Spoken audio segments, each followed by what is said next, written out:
आज इस स्कूल के छात्रों के लिए स्नातक दिवस है। युवा कांग हान ने बेहद मेहनत की है और अब केवल कठिन न्यायिक परीक्षा ही बाकी है। स्कूल के गेट से बाहर आते ही कांग हान ने पास से अपनी मां की जानी पहचानी आवाज सुनी। पीछे मुड़कर देखा तो माता पिता को सुनहरे गुलदस्ते के साथ खड़ा पाया। बेटा, तुम्हें स्नातक दिवस की बहुत बहुत बधाई। देखो, हमारा बेटा कितना बड़ा हो गया है। यहाँ आओ। उस पल कांग हान के हाथ अचानक उसके ब्रीफकेस पर कस गए।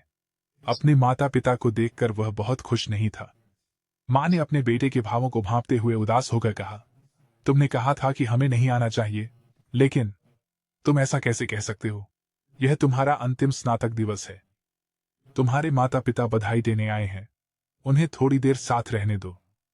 चलो खाना खाते हैं और कुछ खरीदते हैं। मां को देखकर कांग हान का चेहरा काला पड़ गया। बेटा, जब तुम स्नातक हो जाओगे तो तुम फिर से वायलिन बजा सकते हो। यह सुनते ही कांग हान ने दांत भींचकर कहा, कोई जरूरत नहीं। फिर उसने मां का गुलदस्ता झटक दिया। कांग हान की ठंडी आवाज के साथ गुलदस्ता गिर गया। मैंने इसे कब का छोड़ दिया था, अब क्यों उठा रहे हो? इसका क्या फायदा? आपको बाकी परीक्षाओं में आने की जरूरत नहीं। मैं अपना ख्याल खुद रख लूंगा। मुझे इस डिटर्जेंट की गंध से भी नफरत है। जैसे ही उसने कहा, लड़का मुड़ा और चला गया, माता पिता को उथल पुथल में छोड़ते हुए। उनके परिवार में ऐसा क्या हुआ जिसने कांग हान को ऐसा क्यों हुआ? वास्तव में उनका परिवार एक छोटी धोबी की दुकान चलाता था। सरल दैनिक भोजन, कपड़े धोने के डिटर्जेंट की गंध कांग हान और उसके माता पिता पर थी। सब कुछ उसे घुटन देता था।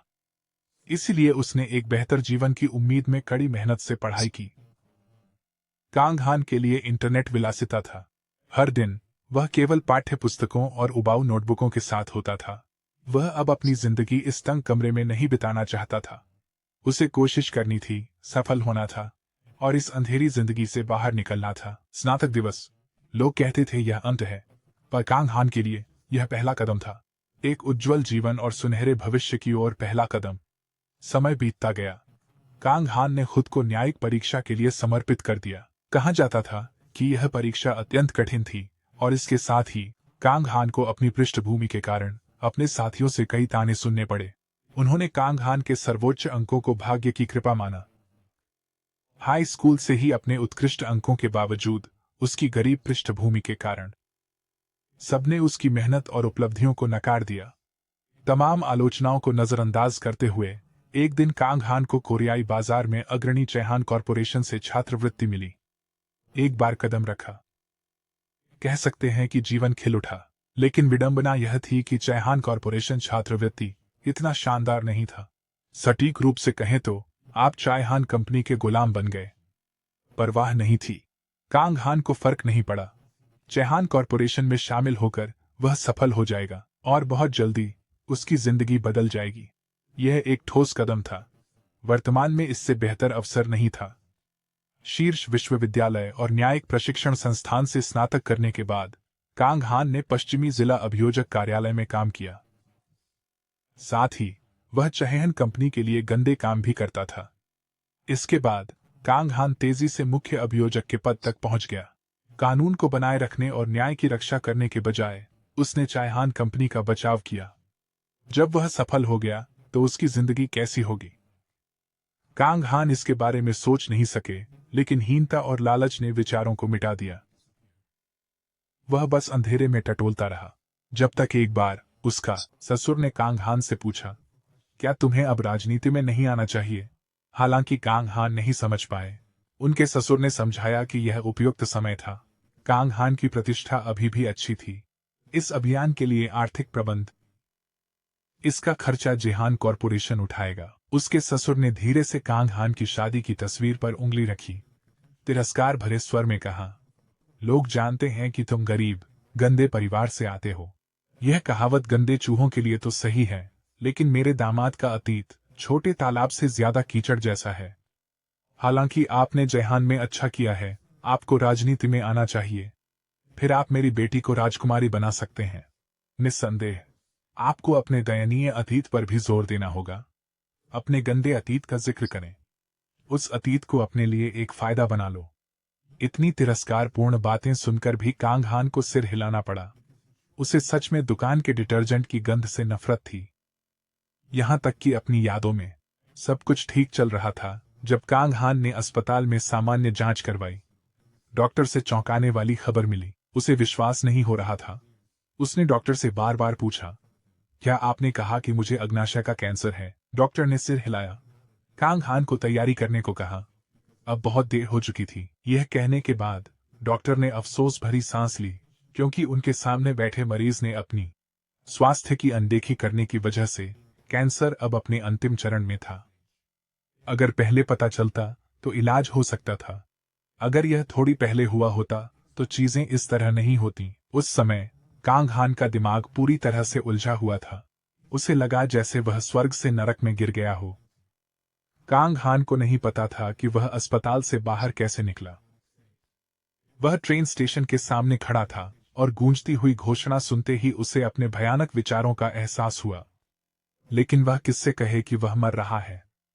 कांग हान निराशा में थे। यह अपनी अमीर पत्नी को बताएं, जिससे कोई भावनात्मक संबंध नहीं था, या फिर अपने सम्मानित ससुर को बताएं, जो उसे सिर्फ परिवार का कुत्ता समझते थे। और यदि वह अब उपयोगी नहीं रहा तो जेहान कॉरपोरेशन भी उसे छोड़ देगा, है ना? तभी उसके हाथ में रखे टच स्क्रीन फोन से अलार्म बजने लगा। कांग हान ने अपने फोन की ओर देखा और यह जानकर स्तब्ध रह गया कि कॉल उसकी मां की थी। शांत रहते हुए कांग हान ने कहा, हेलो। फोन के दूसरी तरफ से उसकी मां की कोमल, दयनीय आवाज आई। सब ठीक है बेटा, मैं पैसे नहीं मांग रही हूं। तो फोन मत काटो, मैंने खा लिया है, उसने यांत्रिक रूप से उत्तर दिया। उसकी मां ने तुरंत उसकी आवाज में अंतर महसूस किया। अरे, तुम्हारी आवाज अजीब क्यों लग रही है? क्या तुम ठीक हो? क्या तुम अभी भी इतने व्यस्त हो बेटे? कांच की खिड़की में अपनी परछाई को देखते हुए कांग हान ने सिर हिलाया और कहा, नहीं नहीं मां, मैं व्यस्त नहीं हूं। उन्होंने कहा, जबकि उनकी आंखों में आंसू आ गए। इस पल अब तक की सारी कोशिशें बेकार लग रही थीं। उन्होंने खुद से पूछा, मैंने किसके लिए जिया है? कांच की खिड़की में अपने प्रतिबिंब के पार उसने वायलिन लिए स्कूल की लड़कियों की मीठी मुस्कानें देखीं। अतीत में कांग हान भी उनकी तरह खुशहाल क्षणों का आनंद लेते थे। वे खुशहाल पल पैसे से ज्यादा महत्वपूर्ण थे, सफलता से भी ज्यादा। अचानक उसकी मां की कोमल आवाज ने उसे वापस खींच लिया। बेटा, क्या तुम सच में ठीक हो? गहरी सांस लेते हुए उसने धीरे से जवाब दिया, हाँ, मैं बस थोड़ा थका हूं, मैं जल्दी सो जाऊंगा। चिंता मत करो मां। जैसे ही उसने यह कहा, कांग हान के बगल में खड़ा आदमी जो नशे में था, गलती से ट्रेन की पटरियों पर गिर पड़ा। कांग हान ने तुरंत उस व्यक्ति को पकड़ने की कोशिश की। उसके हाथ से फोन अचानक गिर गया और इस वजह से उसकी मां की आवाज बेहद घबराई और चिंतित हो गई। बेटा, वह ध्वनि क्या थी? बेटा, कांग हान, तुम कहाँ हो? समय बहुत कम था। कांग हान ने छलांग लगाई और उस व्यक्ति के पास पहुंचे। अरे अरे साहब, आप ठीक हैं? अपनी आंखें खोलो, तुम पागल आदमी। यह सोने की जगह नहीं है। धत्त, वह नशे में है, उसे कुछ नहीं पता। कांग हान को उस आदमी को पटरी से हटाने के लिए उठाना पड़ा। लेकिन विडंबना यह थी, तेज ट्रेन उनके ठीक सामने आ गई। तेजी से पास आती रोशनी को देखते हुए कांग हान का मन शांत हो गया। क्या मुझे अपनी मां को बीमारी के बारे में बताना चाहिए था? क्या यह दुर्घटना से मरने से बेहतर नहीं होता? मुझे ससुर से कहना है, राजनीति मुझे नहीं भाती, और सबसे बढ़कर प्यार के साथ रहना अच्छा होगा। काश मेरा जीवन दूसरों की सेवा में न बीते, कि मैं ईमानदारी से जी सकूं और सिर उठा सकूं। ओह, काश मैंने अपनी स्नातक के दिन अपने माता पिता के साथ एक यादगार तस्वीर खिंचवाई होती। क्यों लोग हमेशा बाद में पछताते हैं? अब बहुत देर हो गई है, मैं अलविदा भी नहीं कह सकता। इस क्षण से पहले मुझे बहुत मूर्खता महसूस हो रही है, और अगर मैं वापस जा सकता तो सार्थक जीवन जीता। सब कुछ एक पल में ही हो गया। अचानक कांग हान के मन में एक परिचित धुन गूंज उठी। उसने सोचा, क्या मरते समय लोग संगीत सुनते हैं? समय मानो थम सा गया था। जीवन एक फिल्म की तरह था, जिसमें एक मार्मिक गीत उसकी आत्मा में गूंज रहा था। उसकी आंखों के सामने एक जोड़ी हिरण के खुर चमकते हुए प्रकट हुए। क्या यह वास्तविकता है या सपना? एक पारदर्शी हिरण, जैसे किसी परिकथा का पात्र, उस संगीत के पास प्रकट हुआ जो कांग हान के लिए अपरिचित नहीं था। ओह, परमेश्वर की पवित्र अग्नि, आपकी आस्था कहाँ लौटेगी? सुंदर धुन और हिरण की छवि वही थी जो कांग हान ने देखी थी, इससे पहले कि उसकी चेतना अंधकार में डूब गई। उसे नहीं पता कितनी देर बीत चुकी थी। अचानक उसे एक परिचित गंध आई। क्या यह तेल की गंध है? बचपन से जानी पहचानी गंध। कपड़े की दुकान की तंग जगह में बसी हुई। वह गंध रोज मुझसे चिपकी रहती थी, यहां तक कि एक दशक बाद भी मैं इसे भूल नहीं सका। क्या वह गंध मौत तक भी आई? लेकिन वह गंध जो बचपन में नापसंद थी, अब याद आती है। कांग हान की मौन चेतना में एक पछतावे भरी इच्छा गूंज उठी। काश मरने से पहले एक बार मैं अपने माता पिता को देख पाता। उन्होंने अपना जीवन मेरी देखभाल में समर्पित कर दिया। काश ऐसा संभव होता तो मुझे कोई पछतावा नहीं। पछतावे के आंसू उसके चेहरे से लुढ़क कर शून्य में गिर गए। अचानक कांग हान अपनी मां की पुकार पर जागा। कांग हान, जागो बेटा, उठो, समय हो गया है। परिचित सुबह की आवाजों के बीच लड़का उठकर बैठ गया, चारों ओर देखता हुआ। उसका दिमाग अभी भी समझ नहीं पाया था, और जैसे ही उसने अपनी मां का सुंदर युवा चेहरा देखा, कांग हान को लगा कि वह सपना देख रहा है। उठो बेटे, स्कूल के लिए देर हो जाएगी। हाँ, वह चेहरा और वह आवाज कांग हान कभी नहीं भूल सकता था। उसे यह सच नहीं लग रहा था। वह लड़खड़ाते हुए बोला, मां। सुबह की चिड़िया खिड़की से कमरे में खुशी भर रही थी। छोटे तंग कपड़े धोने की दुकान का दरवाजा अचानक खुला। मां, मैं स्कूल जा रहा हूं। अपने बेटे की पीठ को देखते हुए मां ने आश्चर्य से कहा, अरे बेटा, अभी तो सुबह ही है और तुम अब भी कल के कपड़े पहने हो। क्या तुम ठीक हो? उनकी चिंतित देखभाल का जवाब एक मासूम मुस्कान में मिला, एक लंबी अवधि के बाद की मुस्कान। मैं ठीक हूं मां। ठीक है मां, मैं जा रहा हूं। ऐसा कहकर लड़का बाहर निकला और सुबह की धूप में नहाया। दरवाजा बंद होने के बाद भी मां वहीं खड़ी रह गई, जबकि पिता अचानक बोले, प्रिय, तुम्हें यह अजीब नहीं लगता? क्या तुमने उसे कुछ खिलाया? औरत मां ने भौहें चढ़ाई और कहा, उसे बकवास खिलाई है। तुम क्या सोच रहे हो? अरे नहीं, हाँ, मैं बस थोड़ा हैरान था कि वह अचानक। समय बीत गया और उस दिन से एक सप्ताह बीत चुका था। कक्षा में प्रवेश कर कांग हान अपनी सीट पर गया। किताबें रखने के बाद उसकी नजरें खिड़की की तरफ गईं। वह साफ नीले आसमान को देखने लगा। हाँ, यह सपना नहीं था। कांग हान अतीत में लौट आया था। वह पछतावे से भरी मौत से लौट आया था। उसे खोया समय फिर से जीने का मौका मिला। उस अंतिम क्षण में कांग हान को एक सफेद हिरण याद आया। क्या यह मुझे यहां ले आया है? यह वह समझ नहीं सकता था, लेकिन फिर भी उसे एक नया अवसर मिला था। यह सोचते हुए लड़के के छोटे हाथ मुट्ठी में बदल गए। मैं इस कीमती मौके को बिल्कुल भी नहीं गंवाऊंगा और मैं सब कुछ बदल दूंगा। आज शिक्षक ने साप्ताहिक परीक्षा के पेपर बांटे। कांग हान के अंक देखकर उसके सहपाठियों को आश्चर्य हुआ, क्योंकि उसने हर विषय में 100 अंक प्राप्त किए थे। तुम्हारे अंक हमेशा खराब होते थे। सबकी जिज्ञासु नजरों का सामना करते हुए कांग हान ने शर्माते हुए सिर खुजलाया। ओह, मैंने बस और मेहनत की। एक अविश्वासी सहपाठी ने जोर से कहा, झूठा, तुमने नकल की होगी। कांग हान मुस्कुराया और उस सहपाठी की ओर मुड़ा, बोला, अगर विश्वास नहीं होता तो शर्त लगा लो। पिछले जीवन की न्यायिक परीक्षा की तुलना में ये परीक्षाएं तो बहुत आसान थीं। तभी कक्षा का दरवाजा खुला और एक सहपाठी जल्दी से अंदर आया। अरे कांग हान, शिक्षक आपको बुला रहे हैं। शिक्षक के कमरे में जाओ। कुछ देर बाद शिक्षक के कक्ष में एक नाराज शिक्षक कांग हान के पास आकर ऊंची आवाज में बोले, तुम कांग हान हो, है ना? उनकी आक्रामकता देख एक अन्य शिक्षक ने हस्तक्षेप किया, विस्दाचिन, कृपया शांत हो जाइए और बैठ जाइए। लेकिन वह फिर भी गुस्से में चिल्लाई, अब बहुत हो गया। हमेशा पीछे रहने वाला बच्चा अचानक टॉप कैसे कर सकता है? जल्दी जवाब दो, तुमने धोखा दिया, है ना? अगर आपके माता पिता कोशिश भी करें तो उनके पास पैसे नहीं होंगे। सुना है आपका परिवार लॉन्ड्री चलाता है। तुम्हारी हालत देखकर यह नामुमकिन है। उसका लहजा और भी अप्रिय हो गया। इससे उसके बगल में खड़ा शिक्षक असहज हो गया। दूसरे शिक्षक को शांत करने की कोशिश करते देखकर उसने पूछा, आप जानते हैं कि मेरा बेटा पिछले साल अंतर्राष्ट्रीय स्कूल में दाखिल हुआ था। तब से मुझे माता पिता शिक्षक संघ का अध्यक्ष नियुक्त किया गया है। मैंने इस स्कूल के लिए बहुत धन जुटाया है, सिर्फ एक अच्छे सीखने के माहौल के लिए। मेरे बेटे, इसके अलावा मेरा बेटा विदेश में गणित पढ़ता है।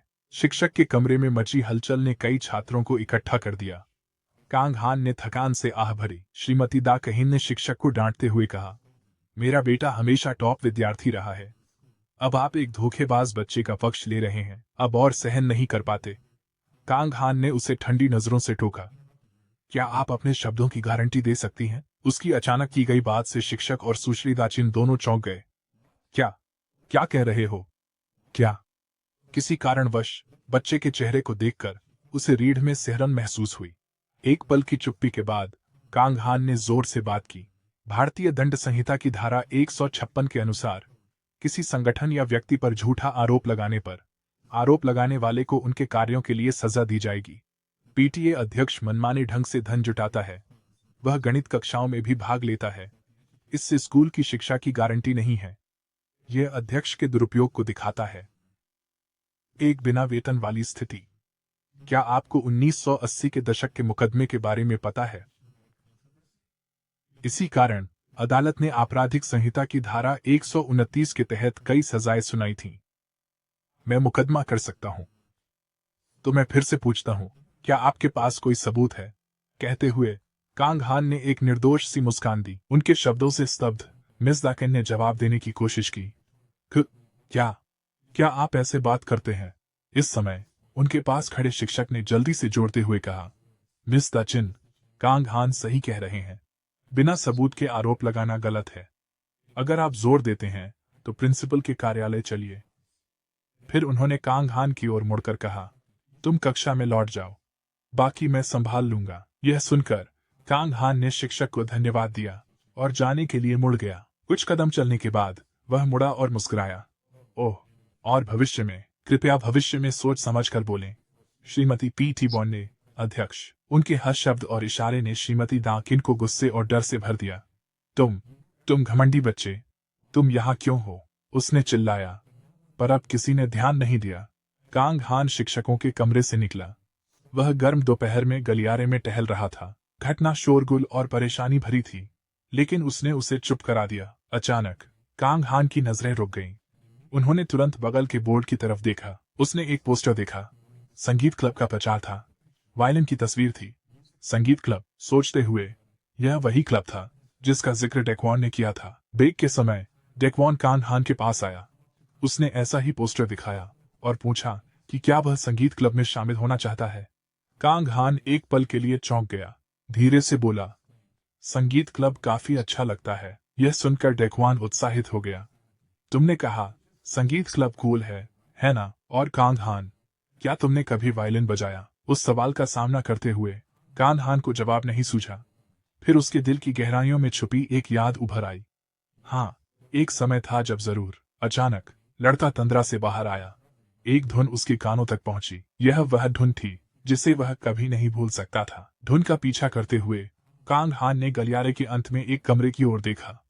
हाँ, यह धुन सही है। उसने कमरे की ओर दौड़ते हुए अपने कदम तेज कर दिए। आस्था, भगवान की पवित्र आग। यह धुन उसकी मृत्यु के अंत से आई थी। कांग हान के मन में उद्धारक की धुन, जो रहस्यमय हिरण के साथ एक साथ प्रकट हुई थी। यह बीथोवेन की सिम्फनी नंबर 9, ओपी 125, मूवमेंट 4, और टू जॉय का टुकड़ा था। यह गलत नहीं हो सकता, वही गीत था। यह सोचते हुए कांग हान ने तुरंत दरवाजा खोला और अंदर कदम रखा, जिससे कमरे में सभी हैरान हो गए। तभी उसे होश आया और उसने महसूस किया कि यह संगीत क्लब था। थोड़ा घबराते हुए कांग हान ने जल्दी से कहा, मुझे माफ करें, मैं संगीत से आकर्षित होकर यहाँ आ गया। उनकी व्याख्या सुनकर मंच पर खड़ी शिक्षिका मीठा मुस्कुराई। कोई बात नहीं, संगीत से आकर्षित होना आपकी समझ दिखाता है, लेकिन क्या आप अपना परिचय देंगे? कांग हान को कुछ समझ नहीं आया।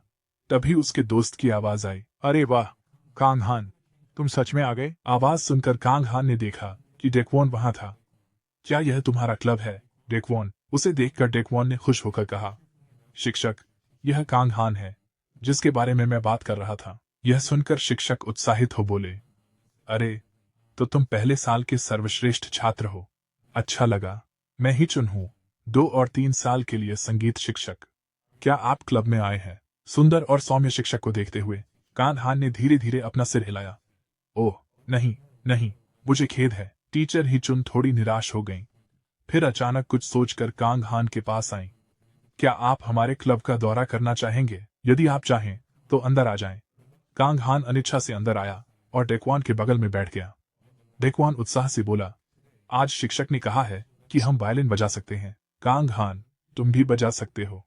कांग हान ने बचपन में वायलिन बजाया था। शिक्षक ने झिझकते हुए सोचा, लेकिन तुमने क्यों रुकना चुना? कांग हान ने सोचा, और उनकी सवाल से उलझन में पड़ गया। हीचुन ने अपने हाथों में सुंदर वायलिन पकड़ा। मुझे लगा तुम में प्रतिभा है, तुम एक अच्छे संगीतकार बनोगे। संगीत केवल वाद्ययंत्र बजाना नहीं है, यह उसकी सराहना भी है। क्या यह तारीफ थी? लेकिन प्रतिभा और संगीतकार शब्दों ने लड़के का कठोर दिल छू लिया। अब मेरा प्रदर्शन देखो और मुझे अपनी प्रतिक्रिया दो। जैसे ही उन्होंने बात की, उन्होंने वायलिन उठाया। डेक्वान ने कांग हान से फुसफुसाया, शिक्षक बहुत अच्छा बजाती हैं। फिर वे उसकी ओर मुड़े और वायलिन की धुन सुनने के लिए तैयार हो गए। शुरुआत में कांग हान थोड़ा उत्सुक था, लेकिन अधिक उम्मीदें नहीं थीं। हालांकि जैसे ही शिक्षक और वायलिन ने पहला सुर छेड़ा, वह सचमुच हैरान रह गया। ऐसा लगा जैसे सब कुछ बर्फ और बर्फ की दुनिया में बदल गया हो। उसकी धुन बर्फ पर नाजुक कदमों की तरह थी। इसके बाद अल्लेग्रो आया, जिसकी बढ़ती गति ने इस रचना का अविस्मरणीय आकर्षण बना दिया। वह बहुत ध्यान से बजा रही थी, जैसे कोई नर्तकी बर्फ के टुकड़ों पर चल रही हो। उसकी उंगलियां नृत्य कर रही थीं। वे आनंदित थीं। उसकी हर एक हरकत बेहद स्वाभाविक थी, बिना किसी झिझक के। ऐसा लगा जैसे कांग हान ठंडी हवा का सामना कर रहा हो। जैसे ही उसने सोचा कि यह खत्म होगा, धुन बदल गई। धुन ने बर्फ तोड़ी और यात्री की तरह आगे बढ़ी। धनुष ने बार बार तारों को छुआ, जिससे एक जादुई ध्वनि उत्पन्न हुई। कांग हान की आंखों के सामने एक बदलती बर्फीली दुनिया खुल गई। शायद वह नहीं सोच सकता था संगीत की उसकी समझ इतनी गहरी और जादुई होगी। इस पल कांग हान के मन में केवल एक ही शब्द गूंज रहा था, अद्भुत। अपने पिछले जीवन में वह अक्सर उच्च समाज के साथ बातचीत करता था और सिम्फनी ऑर्केस्ट्रा से काफी परिचित था। वायलिन प्रदर्शन, अब वह निश्चित था। उसके सामने खड़ी महिला सिर्फ संगीत शिक्षक नहीं थी। लंबे समय तक खामोशी के बाद कांग हान ने बात की। अभी अभी बजाया गया यह कौन सा टुकड़ा था? यह इतालवी संगीतकार विवाल्डी की 4 सीजन्स का तीसरा मूवमेंट विंटर था। ओह, क्या आप इस टुकड़े को जानते हैं? यह अद्भुत है। आप सिम्फनी संगीत को अच्छी तरह जानते हैं। तो आपको मेरा प्रदर्शन कैसा लगा? कांग हान ने बिना हिचकिचाए तालियां बजाईं। यह एक अद्भुत प्रदर्शन था। मैंने आपसे बेहतर किसी को नहीं सुना। उनकी ईमानदार प्रशंसा से शिक्षिका का चेहरा लाल हो गया और उन्होंने धन्यवाद कहा। कांग हान ने थोड़ी देर हिचकिचाने के बाद कहा, वैसे शिक्षिका, आपका दायां हाथ घायल है ना? हीचुन की आंखें थोड़ी चौड़ी हो गईं, जिससे उसकी हैरानी जाहिर हो रही थी। क्या? आपने क्या कहा? कांग हान ने उसकी गलती को महसूस किया। फिर वह थोड़ी देर रुककर बोला, आपको शायद एहसास नहीं हुआ, लेकिन मैंने देखा कि आपकी उंगलियां हल्के से कांप रही थीं। खासकर उन चरम बिंदुओं के दौरान यह और भी अधिक स्पष्ट रूप से दिखाई दे रहा था। सुश्री हीचुन ने चकित होकर पूछा। बाकी लोग भी सोच में पड़ गए कि कांग हान ने क्या कहा। इस समय उसने सभी की अजीब प्रतिक्रिया देखी। क्या मुझे अपनी टिप्पणी की व्याख्या करनी चाहिए? मगर कांग हान खुद भी नहीं समझ पाए कि उन्हें ऐसा क्यों लगा। वह सिर्फ एक साधारण संगीत श्रोता था, जिसके पास न तो पहले और न ही अब कोई विशेष प्रतिभा थी। लेकिन उसने महसूस किया जब वह बजा रही थी, नोट्स जीवंत हुए और उसकी आंखों के सामने चलने लगे। कांग हान इसे तार्किक रूप से समझा नहीं सका, बस शर्माते हुए मुस्कुराया।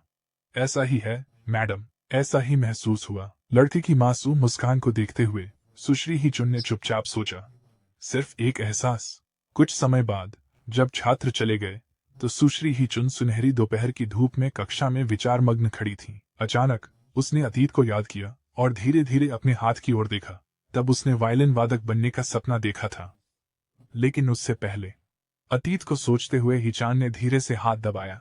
फिर खुद से पूछा, लेकिन वह क्या था? बेशक युवा कांग हान का संगीत के प्रति उत्कृष्ट कान है और वह एक संगीत पारखी है, लेकिन क्या वह एक छोटे से प्रदर्शन से मेरी चोट पहचान सकता है? इसके अलावा वह यह भी जानता था कि यह विंटर का तीसरा मूवमेंट था। इस पल हिचान को एहसास हुआ कि यह इतना सरल नहीं था। इतने थोड़े समय में उस लड़के ने मेरे हाथ की मौजूदा स्थिति भी पहचान ली। यह कोई साधारण व्यक्ति नहीं कर सकता। अरे नहीं, साधारण व्यक्ति भी कर सकता है, अगर वह बच्चा विवाल्डी जैसा हो। यह सोचते हुए उसने दीवार पर लगे विवाल्डी के चित्र की ओर देखा। उसकी तरह एक युग का विलक्षण प्रतिभा। शेल्फ पर रखा पुराना टीवी जेहान कॉरपोरेशन के अर्धचालक उद्योग में जोखिम भरे निवेश की खबरें दिखा रहा था। इस कंपनी ने दुनिया का पहला 256 MB ड्रम भी विकसित किया था। यह समय दक्षिण कोरिया के लिए वैश्विक अर्धचालक उद्योग में अग्रणी बनने का उपयुक्त समय माना गया। प्रधानमंत्री और कंपनी के निर्देशक अर्धचालक कारखाने का दौरा कर रहे थे। टीवी के सामने बैठकर समाचार सुनते हुए कांग हान ने सोचा, मुझे आश्चर्य है कि क्या जेहान कॉरपोरेशन इस उद्यम में सफल होगी। उसे अचानक केन के सीईओ का चेहरा याद आ गया, जिसका सिद्धांत था बदलाव या मौत। उसने कंपनी के सभी सदस्यों से संबंध तोड़ लिया। वह एक शक्तिशाली व्यवसायी था। कांग हान ने जेहन ग्रुप के लिए निपटाए गए स्कैंडल्स को याद किया। उसे अजीब लगा कि कंपनी को इतना अयोग्य व्यक्ति चला रहा था। उनके पिता, जो उनके पास बैठकर अखबार पढ़ रहे थे और खबर सुन रहे थे, ने भी कहा, यह कंपनी काफी काबिल है ना? जहां तक कांग हान का सवाल है, उसने एक लंबी सांस ली और खुद से कहा, छोड़ो, अब मेरा जेहान से कोई लेना देना नहीं है। उसी समय उनकी मां रसोई से ठंडी तरबूज की प्लेट लेकर आईं और प्यार से अपने बेटे से पूछने लगी, बेटा, छुट्टियों में क्या करने का सोचा है? अपनी मां से तरबूज की प्लेट लेते हुए कांग हान मुस्कुराया। गर्मी में मैं दुकान में मदद करूंगा, मां। हाँ, तुम्हें ऐसा करने की जरूरत नहीं है, बेटे। अचानक उसकी मां की आवाज भावनाओं से भर गई, जिससे कांग हान हतप्रभ हो गया। बेटा, मुझे खुशी है कि तुम स्वस्थ हो, लेकिन तुम्हारा बदलाव मुझे चिंतित करता है। शायद फिर से जीवित होने की खुशी में वह अपनी बदलाहट भूल गया। उनके बदलाव ने माता पिता को चिंतित कर दिया। वे खुश भी थे। किसी भी हालत में वे चाहते थे कि उनका बेटा बेहतर बने और खुश रहे। अगर थक जाओ तो मुझे बताना, ठीक है? और छुट्टी में दादा से मिलने के बारे में क्या सोचते हो? वह आपसे मिलना चाहते हैं। अपनी मां से दादा का नाम सुनकर कांग हान चौंक गया। बहुत समय से उसने यह नाम नहीं सुना था। याद करते हुए, यह उनके दादा के 70 साल की उम्र में निधन से 5 साल पहले की बात थी। अपने पिछले जीवन में कांग हान पढ़ाई में इतना व्यस्त था, उसने इस घटना पर ध्यान नहीं दिया। उन्होंने दादा का अंतिम संस्कार भी ठीक से नहीं किया, बस इसे समय बिताने का तरीका समझा। इसके अलावा वह अपने दादा से जीवित रहते हुए कम ही मिलते थे। यह खेदजनक था। कांग हान के विचारों के साथ उसकी मां के निर्देश भी गूंज रहे थे। हाँ बेटा, वहां आराम करना और शहर की सैर करना। वहां के खाने का भी आनंद लो। अपने माता पिता के मुस्कुराते हुए चेहरों को देखकर उसका विचलित हृदय धीरे धीरे शांत हो गया। अपने पिछले जीवन में पछतावे के साथ पीछे देखते हुए उसने वादा किया था कि वह एक सार्थक जीवन जिएगा। तो दादा से मिलना पहला कदम होना चाहिए, है ना? मां, दादाजी को क्या खाना पसंद है? पलक झपकते ही छुट्टियां आ गईं। आज सुबह कांग हान बस स्टेशन गया। वह दादा के घर जाने वाली बस पकड़ने गया, लेकिन दादा ने अचानक उन्हें क्यों बुलाया? क्या हो सकता है? उसने पिछले जीवन में कभी उनकी खोज नहीं की थी। उस समय उनके दादा ने उनकी मां से सख्ती से नाता तोड़ लिया था। कांग हान को भी इसका कारण नहीं पता था। बस की खिड़की से बाहर देखते हुए कांग हान सोचने लगे, इस नए जीवन में मेरे साथ क्या घटित होने वाला है। उस दोपहर टैक्सी एक घर के सामने रुकी। आखिरकार एक दिन की यात्रा के बाद कांग हान अपने दादा के घर पहुंच गया। कार के रुकने का इंतजार करते हुए उसने बाहर कदम रखा। अपने सामने बड़े घर की प्रशंसा की। दरअसल यह महल जैसा लग रहा था। उसे पता था कि उसके नाना नानी अमीर थे, लेकिन वे इतने अमीर थे, यह नहीं सोचा था। इस मामले पर चर्चा करते हुए डोंगजू केमिकल्स का उल्लेख जरूरी है, जो कोरिया की अग्रणी रासायनिक कंपनी है। कांग हान के दादा उस कंपनी के संस्थापक और अध्यक्ष थे। वह एक पितृसत्तात्मक व्यक्ति थे। कांग हान की मां को डोंगजू में काम करने की अनुमति नहीं मिली। उनकी मां को घर से निकाल दिया गया था। वह साधारण व्यक्ति से शादी करने के कारण बहिष्कृत हो गईं। कंपनी को कांग हान के अयोग्य चाचा को सौंप दिया गया, जिसके कारण उनके दादा ने दशकों में बनाई डोंगजू कंपनी पर विदेशी कंपनियों का कब्जा हो गया। 10 साल बाद अपने पिछले जीवन में दादा ने कभी उन्हें नहीं बुलाया। उससे एक बार ही मुलाकात हुई थी। सब कुछ समाप्त हो गया था।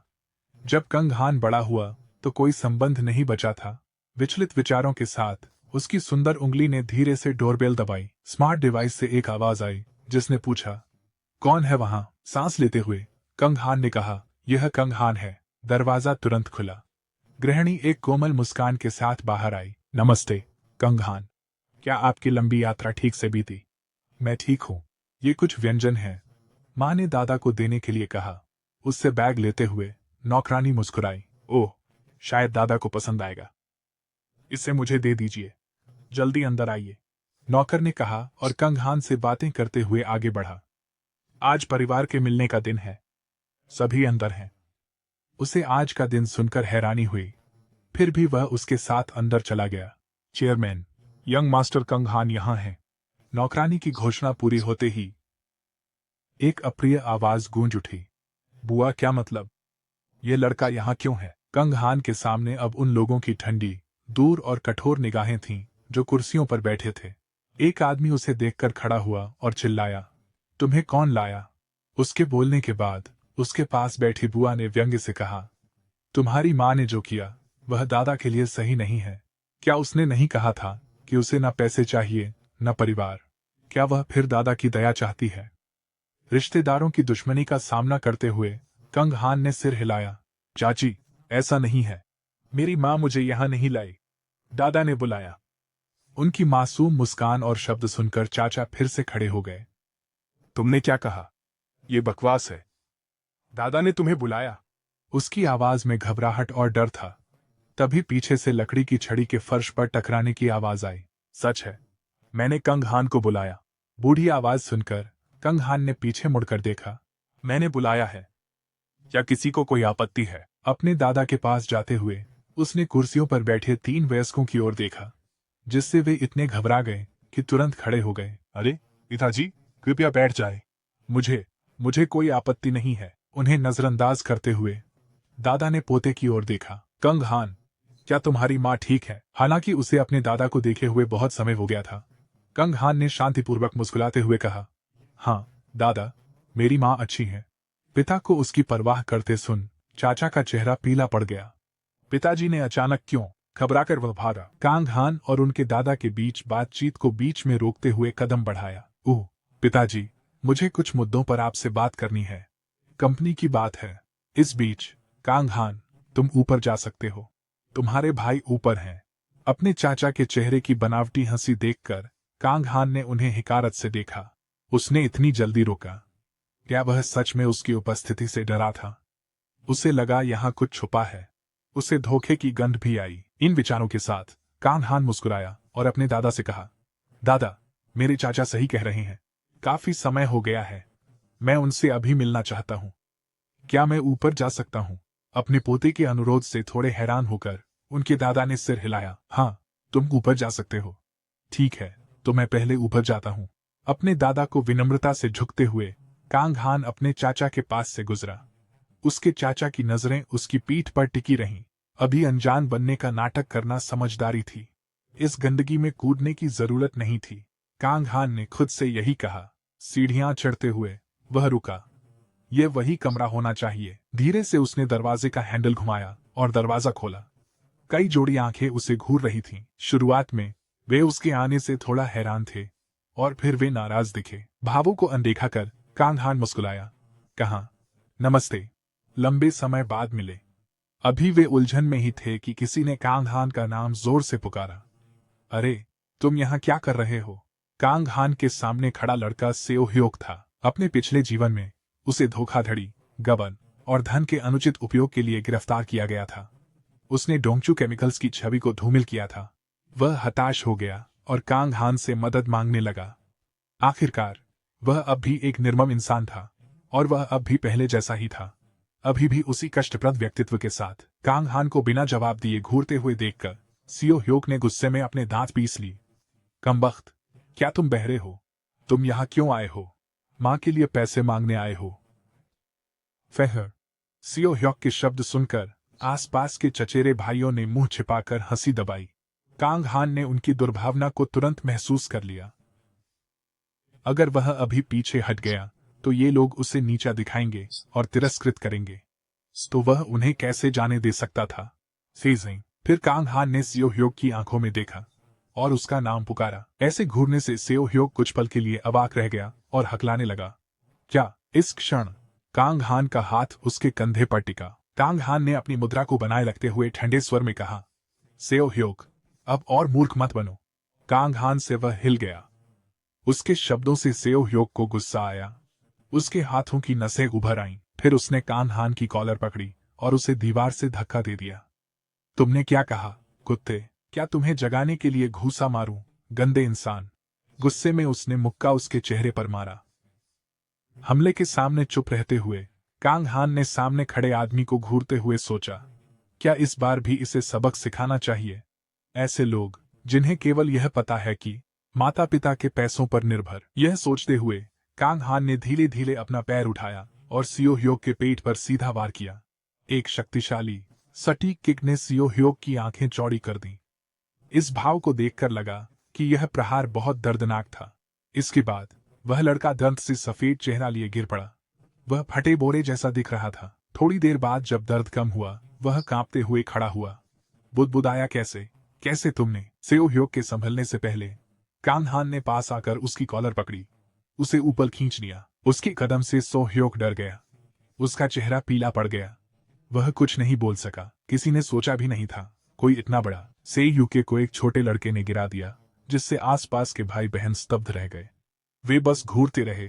हस्तक्षेप की हिम्मत नहीं थी। अभी की किक ने से यूके को डरा दिया। वह लगभग पैंट में पेशाब कर देता, तो अब वह सिसकते हुए मदद के लिए रो रहे थे।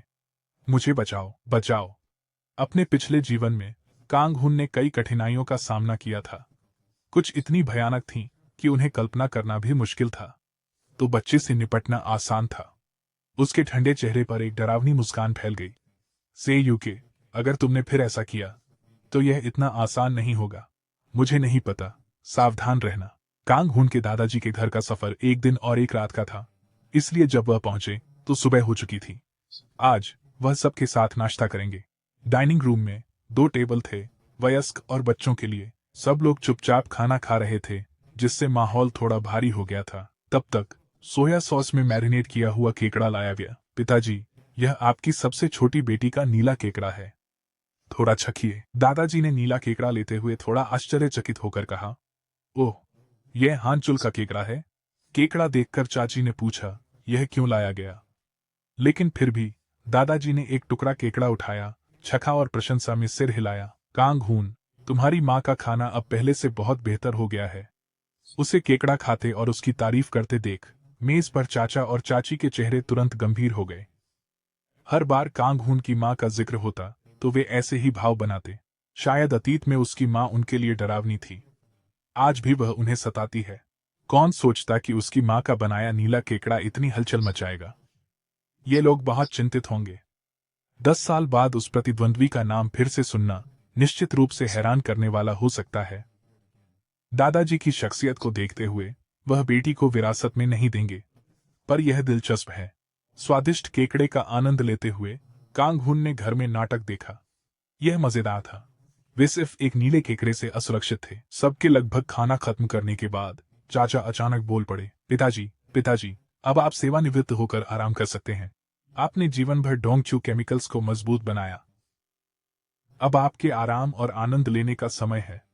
इन शब्दों को सुनकर दादाजी, जो खा रहे थे, अपनी चॉपस्टिक रोककर मेज पर हाथ मारते हुए चौंका दिया। फिर उन्होंने ठंडे स्वर में बेटे और बेटी का नाम लिया। बोंगजिन, बोंगजोंग, डोंगचू डिटर्जेंट की उत्पादन प्रक्रिया देखो। तुम दोनों कुछ कहोगे? उनकी पैनी नजरों का सामना करते हुए चाचा और चाची चुप रहे। उन्होंने आंखें चुरा लीं। यह देखकर दादाजी ने आह भरी। फिर बोले, आपको यह भी नहीं पता कि आप और आपकी कंपनी क्या बना रहे हैं, और तुम मुझे रिटायर बोलते हो। बोलते समय उनके माथे पर बल पड़ गए। वह बेहद सख्त और ठंडे थे। पिता का गुस्सा देखकर चाचा ने समझाने की कोशिश की, लेकिन दादाजी कुछ सुनना नहीं चाहते थे और सीधे खड़े हो गए। बस, अब और कुछ मत कहो। अब और नहीं सुनना है। तुम्हें हमेशा नौकरी करनी है। उन चीजों का सपना मत देखो जो तुम्हारी नहीं है। ऐसा कहकर वह खाने की मेज से उठे और चाचा को घबरा दिया। पिताजी, कृपया मेरी बात सुनने की कोशिश करें। मैं कंपनी तुम्हें कभी नहीं सौंपूंगा। मैं डोंगचू केमिकल्स किसी योग्य व्यक्ति को सौंपूंगा। क्या आप मेरी बात सुन रहे हैं? यह मेरी जिंदगी की मेहनत है। अगर मैं तुम्हें सौंप दूं तो मैं मरने के बाद भी चैन से नहीं रह पाऊंगा। उनके कठोर शब्द चाचा के लिए ठंडे पानी की बौछार की तरह थे, जिससे उसका चेहरा बेहद भद्दा हो गया। दादाजी के गुस्से से मेज पर बैठे बच्चे भी सहम गए और किसी ने कुछ बोलने की हिम्मत नहीं की। दूसरी ओर कांग हुन हमेशा सभी की स्थिति पर ध्यान देता था, खासकर अपने दादाजी को जाते हुए देखते हुए। उसका रवैया उसे चौंका गया। फिर भी वे लोग यह नहीं समझ पाए थे कि उन्होंने क्या कहा था, इसीलिए कंपनी दिवालिया हो गई। उनके द्वारा पूरी तरह नष्ट कर दी गई। जैसे कहते हैं, तेंदुआ अपने धब्बे नहीं बदल सकता। डांट और समझाने के बाद भी वे गपशप कर रहे थे। उन्होंने अभी तक सबक नहीं सीखा। नाश्ते के बाद दादाजी अध्ययन कक्ष में थे। वो कंग हान से बातें कर रहे थे। उन्होंने कहा, कोरिया भविष्य में OECD में शामिल होगा। यह दुनिया तेजी से बदल रही है। कंग हान, भविष्य में क्या करना चाहते हो? कंग हान ने थोड़ी देर सोचा। वह नहीं जानता था कि क्या उत्तर दे। उसे अभी भी नहीं पता था कि दादाजी ने उसे क्यों बुलाया। लेकिन कंग हान ने ज्यादा नहीं सोचा और ईमानदारी से जवाब दिया, मैं अपने माता पिता को खुश करना चाहता हूँ। ओह, कितना आज्ञाकारी बच्चा। तो क्या तुम पैसा कमाना चाहते हो? पैसे का जिक्र होते ही कंग हान सोच में पड़ गया। अगर वह पुराने ज्ञान का उपयोग करता तो पैसा कमाना आसान था, लेकिन वह अब पैसे पर ध्यान नहीं देना चाहता था। यह सोचकर कंग हान ने मुस्कुराते हुए कहा, नहीं, मैं एक खुशहाल जीवन जीना चाहता हूँ। बहुत सारा पैसा कमाना जरूरी नहीं कि मुझे खुश करेगा। सही है, दादाजी। अपने पोते के इस सच्चे जवाब को सुनकर दादाजी ने मुस्कान के साथ उसे लंबे समय तक देखा। तुम्हारे बिना, पोते, तुम बहुत बड़े हो गए हो। यह कहकर उन्होंने फिर से अखबार की ओर ध्यान दिया। थोड़ी देर बाद गृहिणी मुस्कुराते हुए गुजरी। मैंने कमरा साफ कर दिया है और आपका सामान रख दिया है। क्या आप देखना चाहेंगे?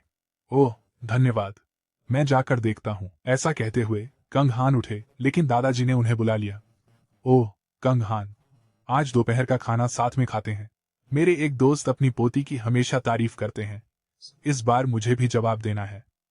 एक नया प्रस्ताव था, मना करने का कोई कारण नहीं था। तो कंग हान ने सिर हिलाया। हाँ, मुझे समझ में आ गया। वह लिविंग रूम से निकल गया। उसने हाउसकीपर का बताया कमरा ढूंढा, दरवाजा खोला और अंदर चला गया। कमरे का दृश्य देखकर वह चौंक गया। यह उसकी माँ का पुराना कमरा था। एक साफ, शानदार और पूरी तरह से सुसज्जित कमरा। काफी समय से खाली होने के बावजूद यह कमरा पूरी तरह साफ सुथरा और धूल रहित था। क्या माँ के पास हमेशा से ऐसा सुंदर कमरा था?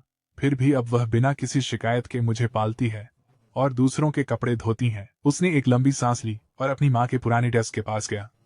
एक परिचित बैग देखकर वह चौंक गया। क्या यह वायलिन है? कंग हान ने वायलिन को धीरे से मेज पर रखा और देखा कि यह बहुत अच्छी हालत में था। शायद माँ ने पहले वायलिन बजाया था, इसलिए वह खुश थी जब मैंने बजाना शुरू किया। बाहर की प्रशंसा करने के बाद कंग हान ने हाथ बढ़ाकर वायलिन के केस का ताला खोला। उसने चौड़ी आंखों से इसे खोला। इतनी सारी घटनाओं के बाद वायलिन को फिर से देखकर कंग हान की भावनाओं का वर्णन करना सचमुच मुश्किल था। वह वहीं खड़ा रह गया। उसका हाथ हवा में ठहर गया, जैसे कोई मूर्ति। एक पल बाद उसका हाथ धीरे से वायलिन के शरीर को छू गया, लेकिन कुछ करने से पहले ही गृहिणी ने अंदर आकर पुकारा, युवा मास्टर कंग, अध्यक्ष ने आपके लिए कपड़े तैयार किए हैं।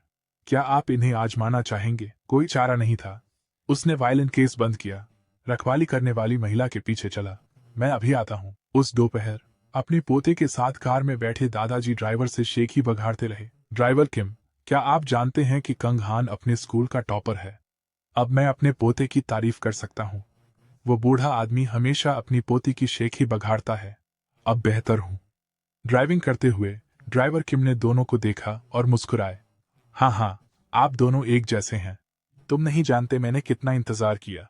दादाजी की आवाज सुनकर कंग हान ने खिड़की की तरफ देखा। जब तक वे गंतव्य के पास पहुंचे, आसपास के दृश्य ने उसे घबरा दिया। उसने कुछ पहचाना। यह सड़क परिचित क्यों लग रही है? कुछ ही देर बाद कार एक घर के सामने रुकी और वे वहां पहुंच गए। दादा पहले कार से बाहर निकले और घर की ओर चल दिए। कंग हान हैरान होकर चारों ओर देख रहे थे। हाँ, मैं अपने पिछले जीवन में यहाँ आ चुका हूँ।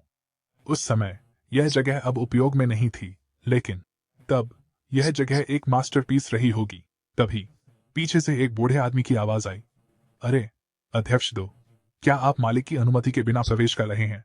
उस आवाज को सुनकर दादा ने मुड़कर अपने पुराने दोस्त की ओर देखा। मुझे ऐसा क्यों करना चाहिए? क्या तुम अब भी ठीक हो दोस्त?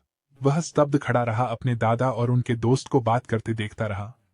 उसके दादा के दोस्त ने भी उसे देखा, और जब उसने उसका चेहरा साफ देखा तो कंग हान ने मन ही मन चीखते हुए कहा, हे भगवान, आपका मित्र जेहान समूह का अध्यक्ष है।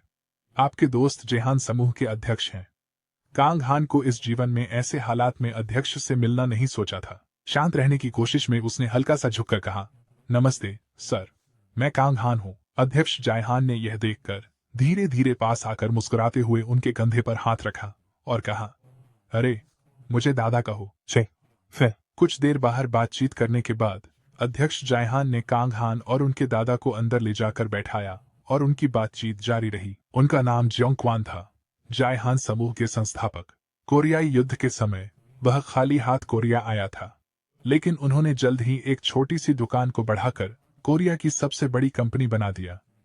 अपने पिछले जीवन में जब कांग हान ने जायहान छात्रवृत्ति प्राप्त की थी, तब अध्यक्ष गुजर चुके थे। तब वह उन्हें केवल तस्वीरों में देखता था।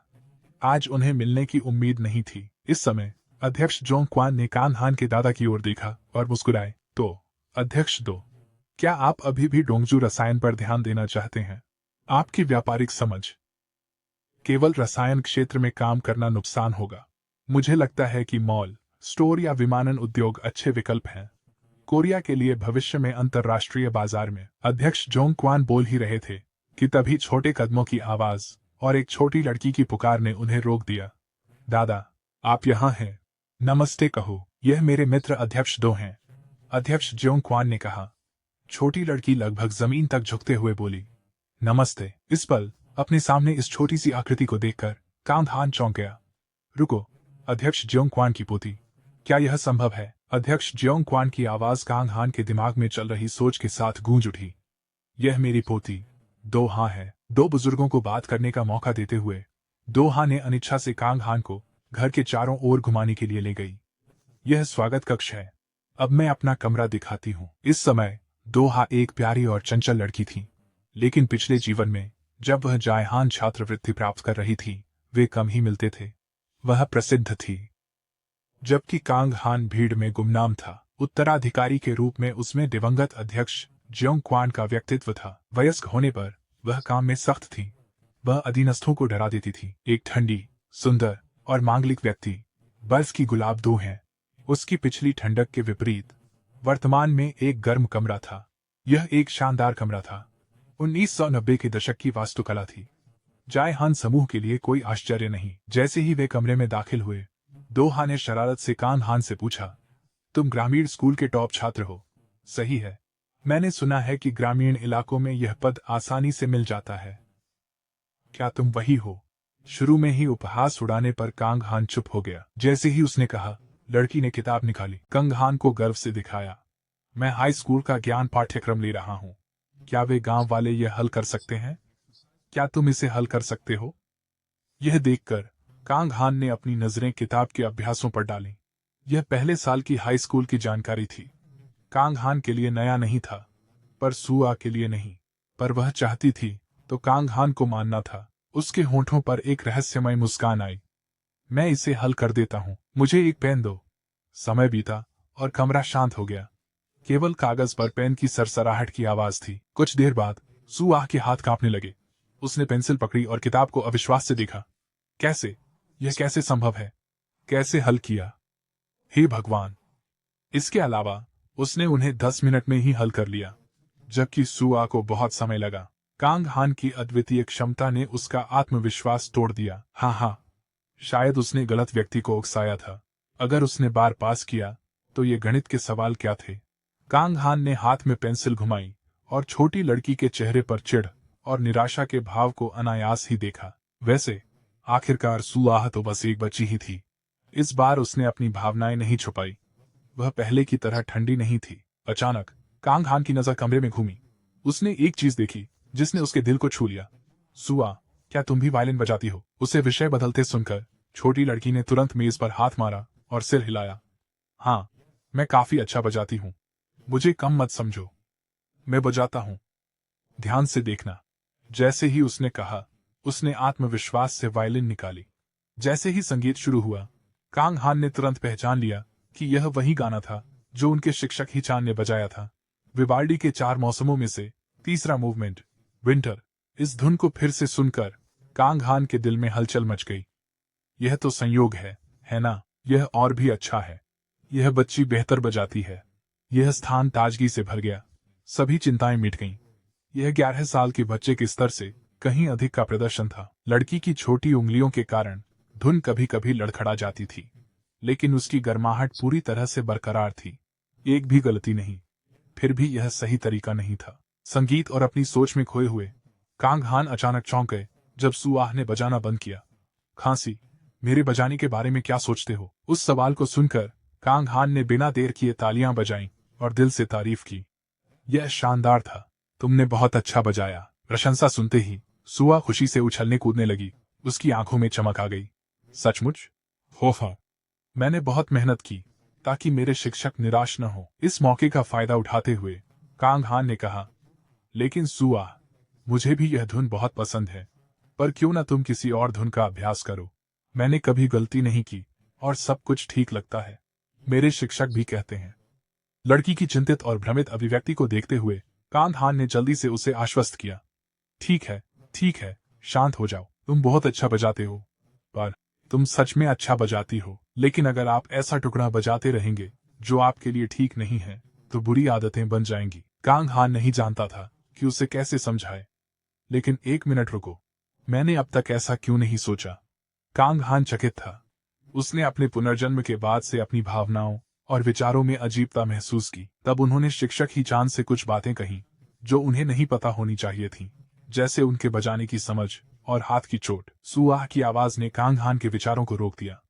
अरे, क्या तुम भी वायलिन बजाना जानते हो? मुझे दिखाओ। चलो, जल्दी करो। इससे पहले कि वह समझ पाता, सुआह ने वायलिन उसके हाथों में थमा दिया और कहा, इसे बजाओ। कांग हान मना करना चाहता था, क्योंकि बहुत समय हो गया था। वायलिन जिसे वह लगभग भूल चुका था।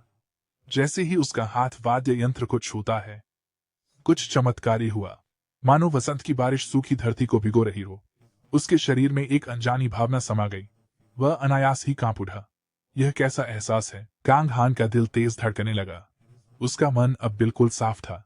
अब इस क्षण में वायलिन सीखने की धुंधली दूर की स्मृतियां भी स्पष्ट हो गईं। ऐसा लगा जैसे वायलिन खुद उसे बजाने के लिए प्रेरित कर रहा हो। बजाओ। उसकी चेतना की गहराई से आवाज आई और सफेद हिरण फिर से प्रकट हुआ। बजाओ मेरे साथी, और चिंता मत करो। तारा, मैं हमेशा तुम्हारे साथ हूँ। तारा आत्मा धड़कन के साथ मिलकर वास्तविकता का संगीत बजा रही है। उसे समय का पता नहीं चला। संगीत रुका। 2 हाथ का वायलिन शिक्षक दरवाजे पर आया। उसे देखते ही कांग हान के अभिवादन से पहले ही 2 हाथ तुरंत दौड़ पड़ी। लड़की ने अपनी शिक्षिका का हाथ पकड़ा, उसे ऊपर खींच लिया। शिक्षिका हैरान रह गई। क्या हुआ दोहा, इतनी जल्दी क्या है? धीरे करो। दोहा ने अपनी शीट म्यूजिक निकाली और गंभीर स्वर में कहा, आज हम द 4 सीजन्स के विंटर के तीसरे मूवमेंट का अभ्यास जारी रखेंगे।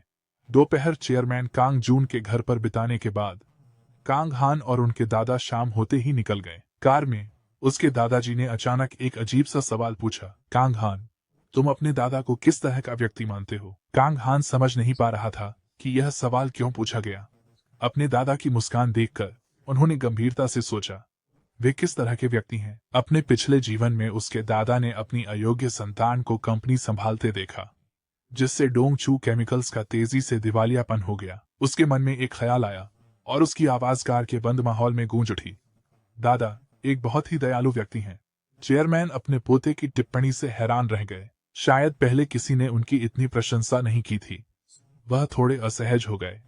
अपनी झिझक छिपाने के लिए खांसी का बहाना किया। विषय बदलते हुए, ओह, सही कहा, मुझे वायलिन सुनाई दी। हाँ, दोहा वायलिन बजाती है, उसने मुझे बताया। वायलिन का जिक्र करते हुए कांग हान सोचने लगा, यह सब क्या था? वह सच में हैरान था। अपने पिछले जीवन में उसने थोड़े समय के लिए वायलिन सीखा था। काम और मुकदमों से जूझते हुए बिताए गए लंबे वर्षों ने उनके मन को अवकाश नहीं दिया था। सही मुद्रा में खड़ा होना भी मुश्किल था।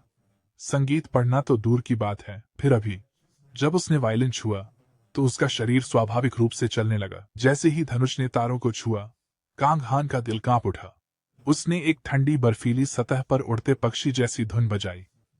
वह पक्षी पंख फैला रहा था, तूफान से दौड़ की तैयारी कर रहा था।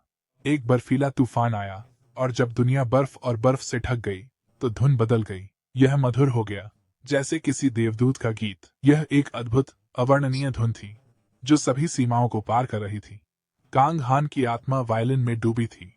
इस क्षण में वह सच में एक वायलिन वादक बन गया था, न कि केवल एक बच्चा या एक बच्चे की आत्मा वाला वयस्क। उस धुन को सुनकर दोहा की आंखें चौड़ी हो गईं।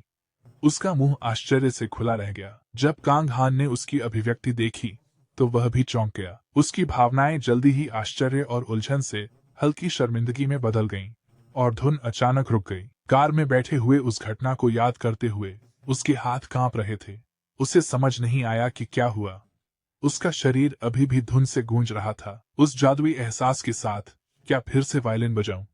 क्या मुझे बजाना चाहिए? विचारों में खोए कांग हान ने अस्त होते सूर्य को निहारा। अचानक उनके दादा की आवाज ने उन्हें वास्तविकता में ला दिया। अरे कांग हान, क्या तुम्हें पता है कि मैं क्या करता हूँ? हाँ, यह रासायनिक उद्योग है ना दादाजी? SAUK ने मुझे बताया कि आप डोंगचू केमिकल्स के अध्यक्ष हैं। उन्होंने मासूमियत से जवाब दिया। अंदर ही अंदर बोले, माफ करना साउक, तुम्हारा नाम इस्तेमाल किया। हाँ, तो तुम रासायनिक उद्योग के बारे में क्या सोचते हो? दादाजी का एक और सवाल। इस सवाल ने कांग हान को सोच में डाल दिया। यह बच्चे के लिए एक कठिन सवाल था। उनकी उम्र के बच्चों को रसायन की समझ नहीं होती। उनके दादा ने उन्हें जल्दी नहीं की, धैर्यपूर्वक इंतजार किया। उन्होंने यह सवाल कुछ परखने के लिए पूछा। डोंगचू केमिकल्स ने साबुन बनाने के कारखाने से शुरुआत की थी। अब यह कपड़े धोने के डिटर्जेंट और पौधों के विकास के लिए रसायन बनाता है। यह क्षेत्र अभी भी नवजात था। भविष्य में रासायनिक उद्योगों के विकास की तुलना में नई तकनीकें और रसायन विज्ञान सूचना प्रौद्योगिकी उद्योग की बुनियाद बनेंगी। आधुनिक समाज में जबरदस्त प्रगति होगी। दादाजी, रसायन विज्ञान भविष्य के उद्योगों के लिए एक महत्वपूर्ण सामग्री होगी। अपने पोते का उत्तर सुनकर दादाजी ने उसे चुपचाप बहुत देर तक देखा। कांग हान उसके चेहरे से नहीं समझ पाया, वह उत्तर से संतुष्ट था या नहीं। भविष्य की उद्योग के लिए जरूरी सामग्री है। थोड़ी देर कार में बिताने के बाद वे घर पहुंचे और कार गेट पर आकर रुकी। ड्राइवर ने उनके दादा के लिए दरवाजा खोला। वह अभी भी सोच में डूबे हुए थे। गेट से कुछ कदम चलने के बाद वह अचानक कांग हान की ओर मुड़े। कभी बाहर खाना खाने चलेंगे? कांग हान ने आश्चर्य से पूछा।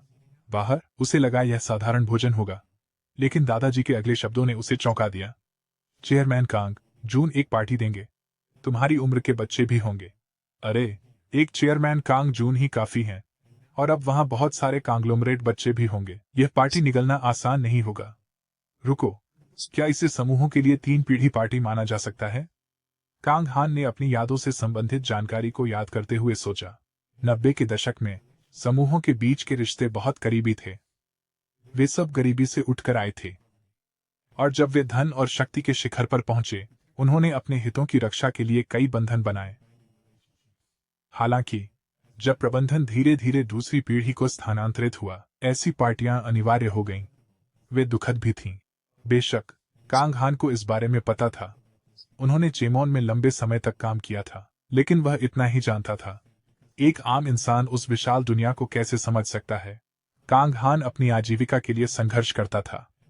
वह कभी कभी उच्च वर्ग को देखता था। यह उनकी दुनिया थी। आम लोग इसे नहीं समझ सकते थे। अनुचित बातों को छोड़कर 3 पीढ़ी पार्टी का महत्व यह था कि यह भविष्य के उत्तराधिकारी को परोक्ष रूप से प्रस्तुत करती थी। यह सोचकर कांग हान उलझन में पड़ गया। क्या हो सकता है क्या दादाजी? यह सोचकर उसकी मुट्ठियां अनजाने में कस गईं। अगर उनके दादा उन्हें उस पार्टी में बुलाते और उनकी अटकल सही होती, तो यह एक संकेत था। क्या दादा उन्हें डोंगचू ग्रुप का उत्तराधिकारी बना रहे थे? यह चौंकाने वाली खबर थी। वह शांत रहने के लिए संघर्ष कर रहा था, लेकिन वायलिन की छवि ने उसकी चिंता को शांत कर दिया। कांग हान ने गहरी सांस लेते हुए अपने दादा के साथ घर में प्रवेश किया, मानो कुछ भी असामान्य न हुआ हो। इस बीच चेयरमैन कांग जून के हवेली में अपने कमरे में दोहा ने अपने शिक्षक से दृढ़ता से कहा, मैं इतनी आसानी से हार नहीं मानूंगी। हे भगवान, दोहा, मैं बहुत थक गई हूं। कृपया बस एक बार और। लड़की की दृढ़ता ने उसके शिक्षक को रुला दिया। विवाल्डी के 4 सीजन्स का तीसरा मूवमेंट, विंटर। वह बच्ची अपनी काबिलियत साबित करना चाहती थी। इस टुकड़े को सीखना एक अवसर था। वह मेहनती है, लेकिन बहुत जिद्दी है। उसकी जिद वास्तव में मेरे लिए कठिन था। वह बहुत अच्छा कर रही है, लेकिन दोहा, तुम्हें मेरा खेल पसंद नहीं। अपने शिक्षक के चिंतित चेहरे को देख दोहा ने हिचकिचाते हुए सिर हिलाया। ऐसा नहीं है, तुम बहुत अच्छा बजाते हो। तुम बर्फ लाते हो। लेकिन वह शिक्षक लड़की की उलझन से हैरान था। उसने अभी वह का जिक्र किया। यह अजीब है। मुझे याद है कि दूहा अकेली संतान थी। वह किसकी बात कर रही है? अगली सुबह उन्होंने फिर से एक साथ नाश्ता किया। सुप्रभात दादा, क्या आपने रात को अच्छी नींद ली? दादा मुस्कुराते हुए खाने की मेज की तरफ चले गए। मैं ठीक हूँ, जल्दी से बैठ जाऊं। कांग हान सयूक के पास बैठा और अभिवादन में सिर हिलाया। अरे, कितने दिनों बाद मिल रहे हैं। कांग हान की नजरों से सयूक असहज था और जल्दी से नजरें हटा ली। उस दिन के बाद से वह कांग हान की ओर नहीं देख सका। वह सबको कैसे धोखा दे सकता था? आखिरकार वह सिर्फ एक गुंडा था। सबके बैठने के बाद उनकी चाची रसोई से बाहर आईं और दादा की खूब सेवा करने लगी। पापा, मैंने ये पसलियां बनाई हैं, इन्हें छकिए। उसे ध्यान से खाना बनाते देख कांग हान ने आंखें घुमानी। यह क्या हो रहा है? क्या यह वही इंसान है जिसने कभी बर्तन तक नहीं धोए? क्या किसी ने वश में कर लिया? लेकिन उनके दादा ध्यान नहीं दे रहे थे। उन्होंने पसलियों की प्लेट को एक तरफ कर दिया। बस इसे यहीं छोड़ दो। फिर उन्होंने नौकरानी की ओर मुड़कर पूछा, क्या सोया सॉस वाला केकड़ा अभी भी बचा है? यह सुनते ही उनकी चाची का चेहरा सफेद पड़ गया। उनकी मुस्कान गायब हो गई।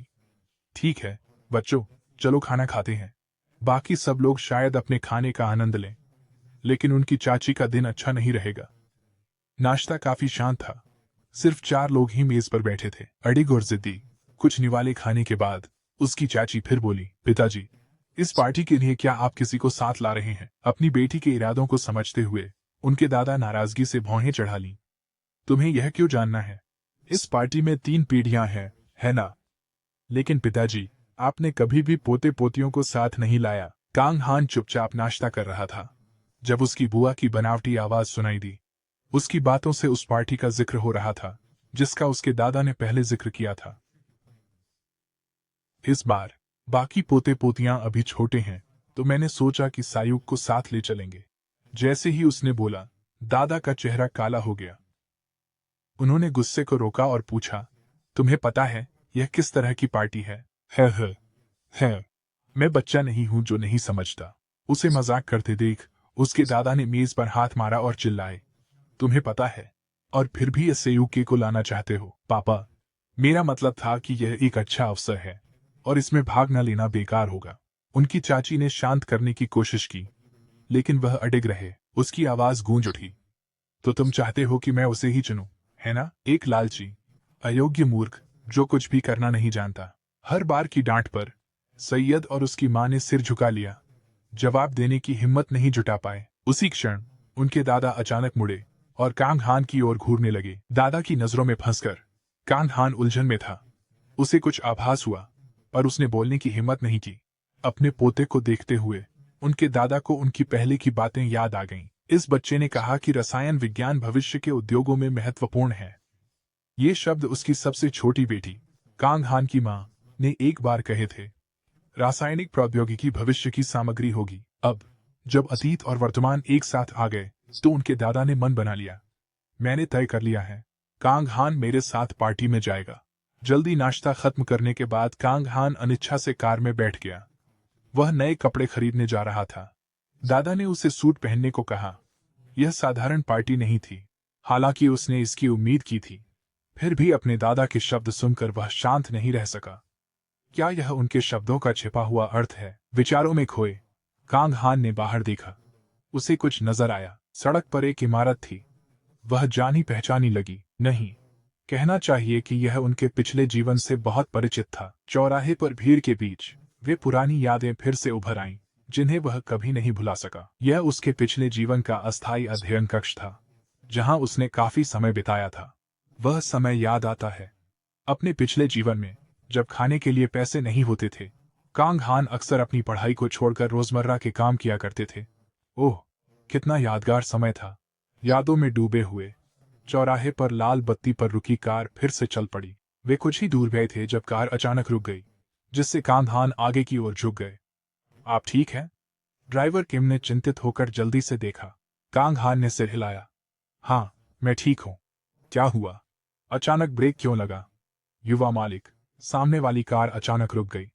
मुझे एक चक्कर लगाना होगा, इसमें थोड़ा समय लगेगा। ड्राइवर किम के इशारे पर कांग हान ने आगे एक टैक्सी देखी। और कोई बात कर रहा था। क्या वह विदेशी है? ऐसा लगता है। टैक्सी ड्राइवर विदेशी की बात नहीं समझ रहा। वह अंग्रेजी में बोल रहा है। कांग हान ने खिड़की से बाहर गर्दन निकालकर विदेशी की बात सुनी। अचानक उदारता का अनुभव हुआ। कांग हान ने कार का दरवाजा खोला और बाहर निकला। ड्राइवर, एक पल रुको, मैं अभी वापस आता हूँ। फिर वह विदेशी के पास गया और धारा प्रवाह अंग्रेजी में बोला, नमस्ते, क्या मैं आपकी मदद कर सकता हूँ? कुछ समय बाद कांग हान की गाड़ी फिर से चली। अब विदेशी उनके साथ पीछे की सीट पर बैठा था। वे अंग्रेजी में बात कर रहे थे। उस व्यक्ति ने स्थिति समझाई। आपने ड्राइवर से आपको शिला होटल ले जाने को कहा था, लेकिन उसने गलत समझकर आपको शिनलिम ले आया। हाँ, और मैं अपना बटुआ भी खो चुका हूँ। ये घटनाएं बहुत दुर्भाग्यपूर्ण रही हैं। शुक्र है आपसे मिला, आप अच्छे इंसान हैं। अब मैं ठीक हूँ। बहुत बहुत धन्यवाद। विदेशी ने कांग हान से हाथ मिलाया। उसके चेहरे पर मुस्कान थी। थोड़ी देर बात करने के बाद कांग हान ने पूछा, क्या आप कोरिया में पर्यटन के लिए आए हैं? नहीं, मैं यहाँ व्यापार के लिए हूँ। यह सुनकर कांग हान और भी हैरान रह गया। तो क्या उसके व्यापारिक साथी ने उसकी व्यवस्था नहीं की थी? मैं यहाँ व्यापार के लिए आया हूँ, लेकिन कुछ घूमना भी चाहता था, इसलिए मैं 1 सप्ताह पहले ही आ गया। तो यही वजह थी। लगता है उसे यात्रा पसंद है। अंग्रेजी बोलने वाले को पाकर विदेशी उत्साहित हो गया। उसने कांग हान से बात जारी रखी। मुझे यात्रा पसंद है। इससे मैं नई चीजें खोजता हूँ, नए दोस्त भी बनाता हूँ, और कुछ मुलाकातें विशेष संबंधों में बदल जाती हैं, जैसे कि आज आपसे मिलना एक ऐसा ही क्षण है। मैं सच में बहुत खुश हूँ। क्या यह भगवान की योजना है? विदेशी के अत्यधिक उत्साह के सामने कांग हान असहाय थे। ड्राइवर किम ने उसकी सभी गतिविधियों का ध्यान रखा। वे हंसी खुशी में बातें कर रहे थे कि तभी कार उस शिला होटल पहुंच गई जहां विदेशी को जाना था। कार से बाहर निकलते हुए विदेशी ने कहा, समय कितनी जल्दी बीत जाता है ना? धन्यवाद। सुरक्षित लाने के लिए धन्यवाद। कांग हान मुस्कुराया और सिर हिलाया। यह कुछ भी नहीं है, मैं तो बस कार में ही था। सच में मेहनत ड्राइवर ने की है। फिर उस विदेशी ने कांग हान से संपर्क जानकारी मांगी। उसने अपना व्यवसाय कार्ड दिया। चलो, संपर्क में रहें। मेरा नाम गार्डनर है। उन्होंने कांग हान से हाथ मिलाया। युवा व्यक्ति, अगर आपको मुझसे कुछ चाहिए हो तो इस होटल में मुझे ढूंढ लेना। कांग हान ने खुशी से हाथ मिलाया और सिर हिलाया। धन्यवाद सर, आपकी यात्रा सुखद हो। कांग हान को घर छोड़ने के बाद ड्राइवर किम तुरंत अध्ययन कक्ष में गए। ढलते सूरज के नीचे दादा कांग हुन ने ड्राइवर से पूछा, तुमने कहा था कि मेरा पोता अंग्रेजी बोलता है, और मुझे नहीं लगता कि यह प्राथमिक स्तर का है। उसने बहुत ही सहजता से बात की, जिससे मैं चकित रह गया। पोते की जानकारी ने अध्यक्ष को सोच में डाल दिया। कुछ देर सोचने के बाद उन्होंने ड्राइवर किम को जाने की अनुमति दी। तुम जा सकते हो। दादा ने अपनी पूरी जिंदगी डोंगचू केमिकल्स को इस मुकाम तक पहुंचाने में लगा दी थी। यह उनके जीवन का गर्व और खुशी थी। उनके बड़े बेटे को इसे विरासत में मिलना स्वाभाविक था, लेकिन हानजिया के जन्म के बाद उनकी सोच बदलने लगी। हानजिया उनकी सबसे छोटी बेटी और कांग हुन की मां थी। वह न केवल बुद्धिमान और मेहनती थी, बल्कि बहुत चतुर भी थी। इससे उनके अपने सबसे बड़े बेटे को विरासत सौंपने के विश्वास में कमी आई। सामाजिक पूर्वाग्रह। लेकिन उन्होंने संकोच किया। वह सोचते थे क्या हानजिया को चुनकर पछताएंगे। कांग हुन ने कहा, वह चाहता है कि उसके माता पिता खुश रहें। लड़के को बहुत पैसा कमाने की जरूरत नहीं थी। वह खुश रहना चाहता था। धन हमेशा खुशी नहीं लाता। और साथ ही रसायन को भविष्य की सामग्री मानने का उनका बयान भी। कांग हुन एक अद्भुत बच्चा है। हानजिया, वह एक अद्भुत माँ बन गई है। मुझे तुम्हारी याद आ रही है हानजिया। कई दिन बीत गए। कांग हुन, क्या तुम्हें याद है कि आज हम साथ में डिनर कर रहे हैं? कांग हुन सोफे पर बैठे हुए सिर हिलाते हुए बोले, मुझे याद है दादा। आज प्रमुख समूहों की 3 पीढ़ियों की पार्टी का दिन था। यह पार्टी उतनी साधारण नहीं थी। यहाँ अगले उत्तराधिकारी का परिचय हुआ, जंगली जानवरों का जमावड़ा, और अविश्वसनीय रूप से कांग हुन उस मंडली में जा रहा था। उन्होंने पहले इसे चाहा था, लेकिन हासिल नहीं कर सके। इस जीवन में वह नहीं चाहता था, फिर भी मिल गया। अचानक दादा के अगले शब्दों ने कांग हुन को पानी में घुटा दिया। और तुम पार्टी में जाने से पहले मेरे साथ कंपनी भी चलोगे? क्यों? तुम इतने हैरान क्यों हो रहे हो? पोते की प्रतिक्रिया देखकर दादा हंसे। क्या तुम्हें याद है तुमने पहले क्या कहा था? कि भविष्य में रसायन महत्वपूर्ण होगा। मैं हैरान था कि आपको रसायन में दिलचस्पी थी।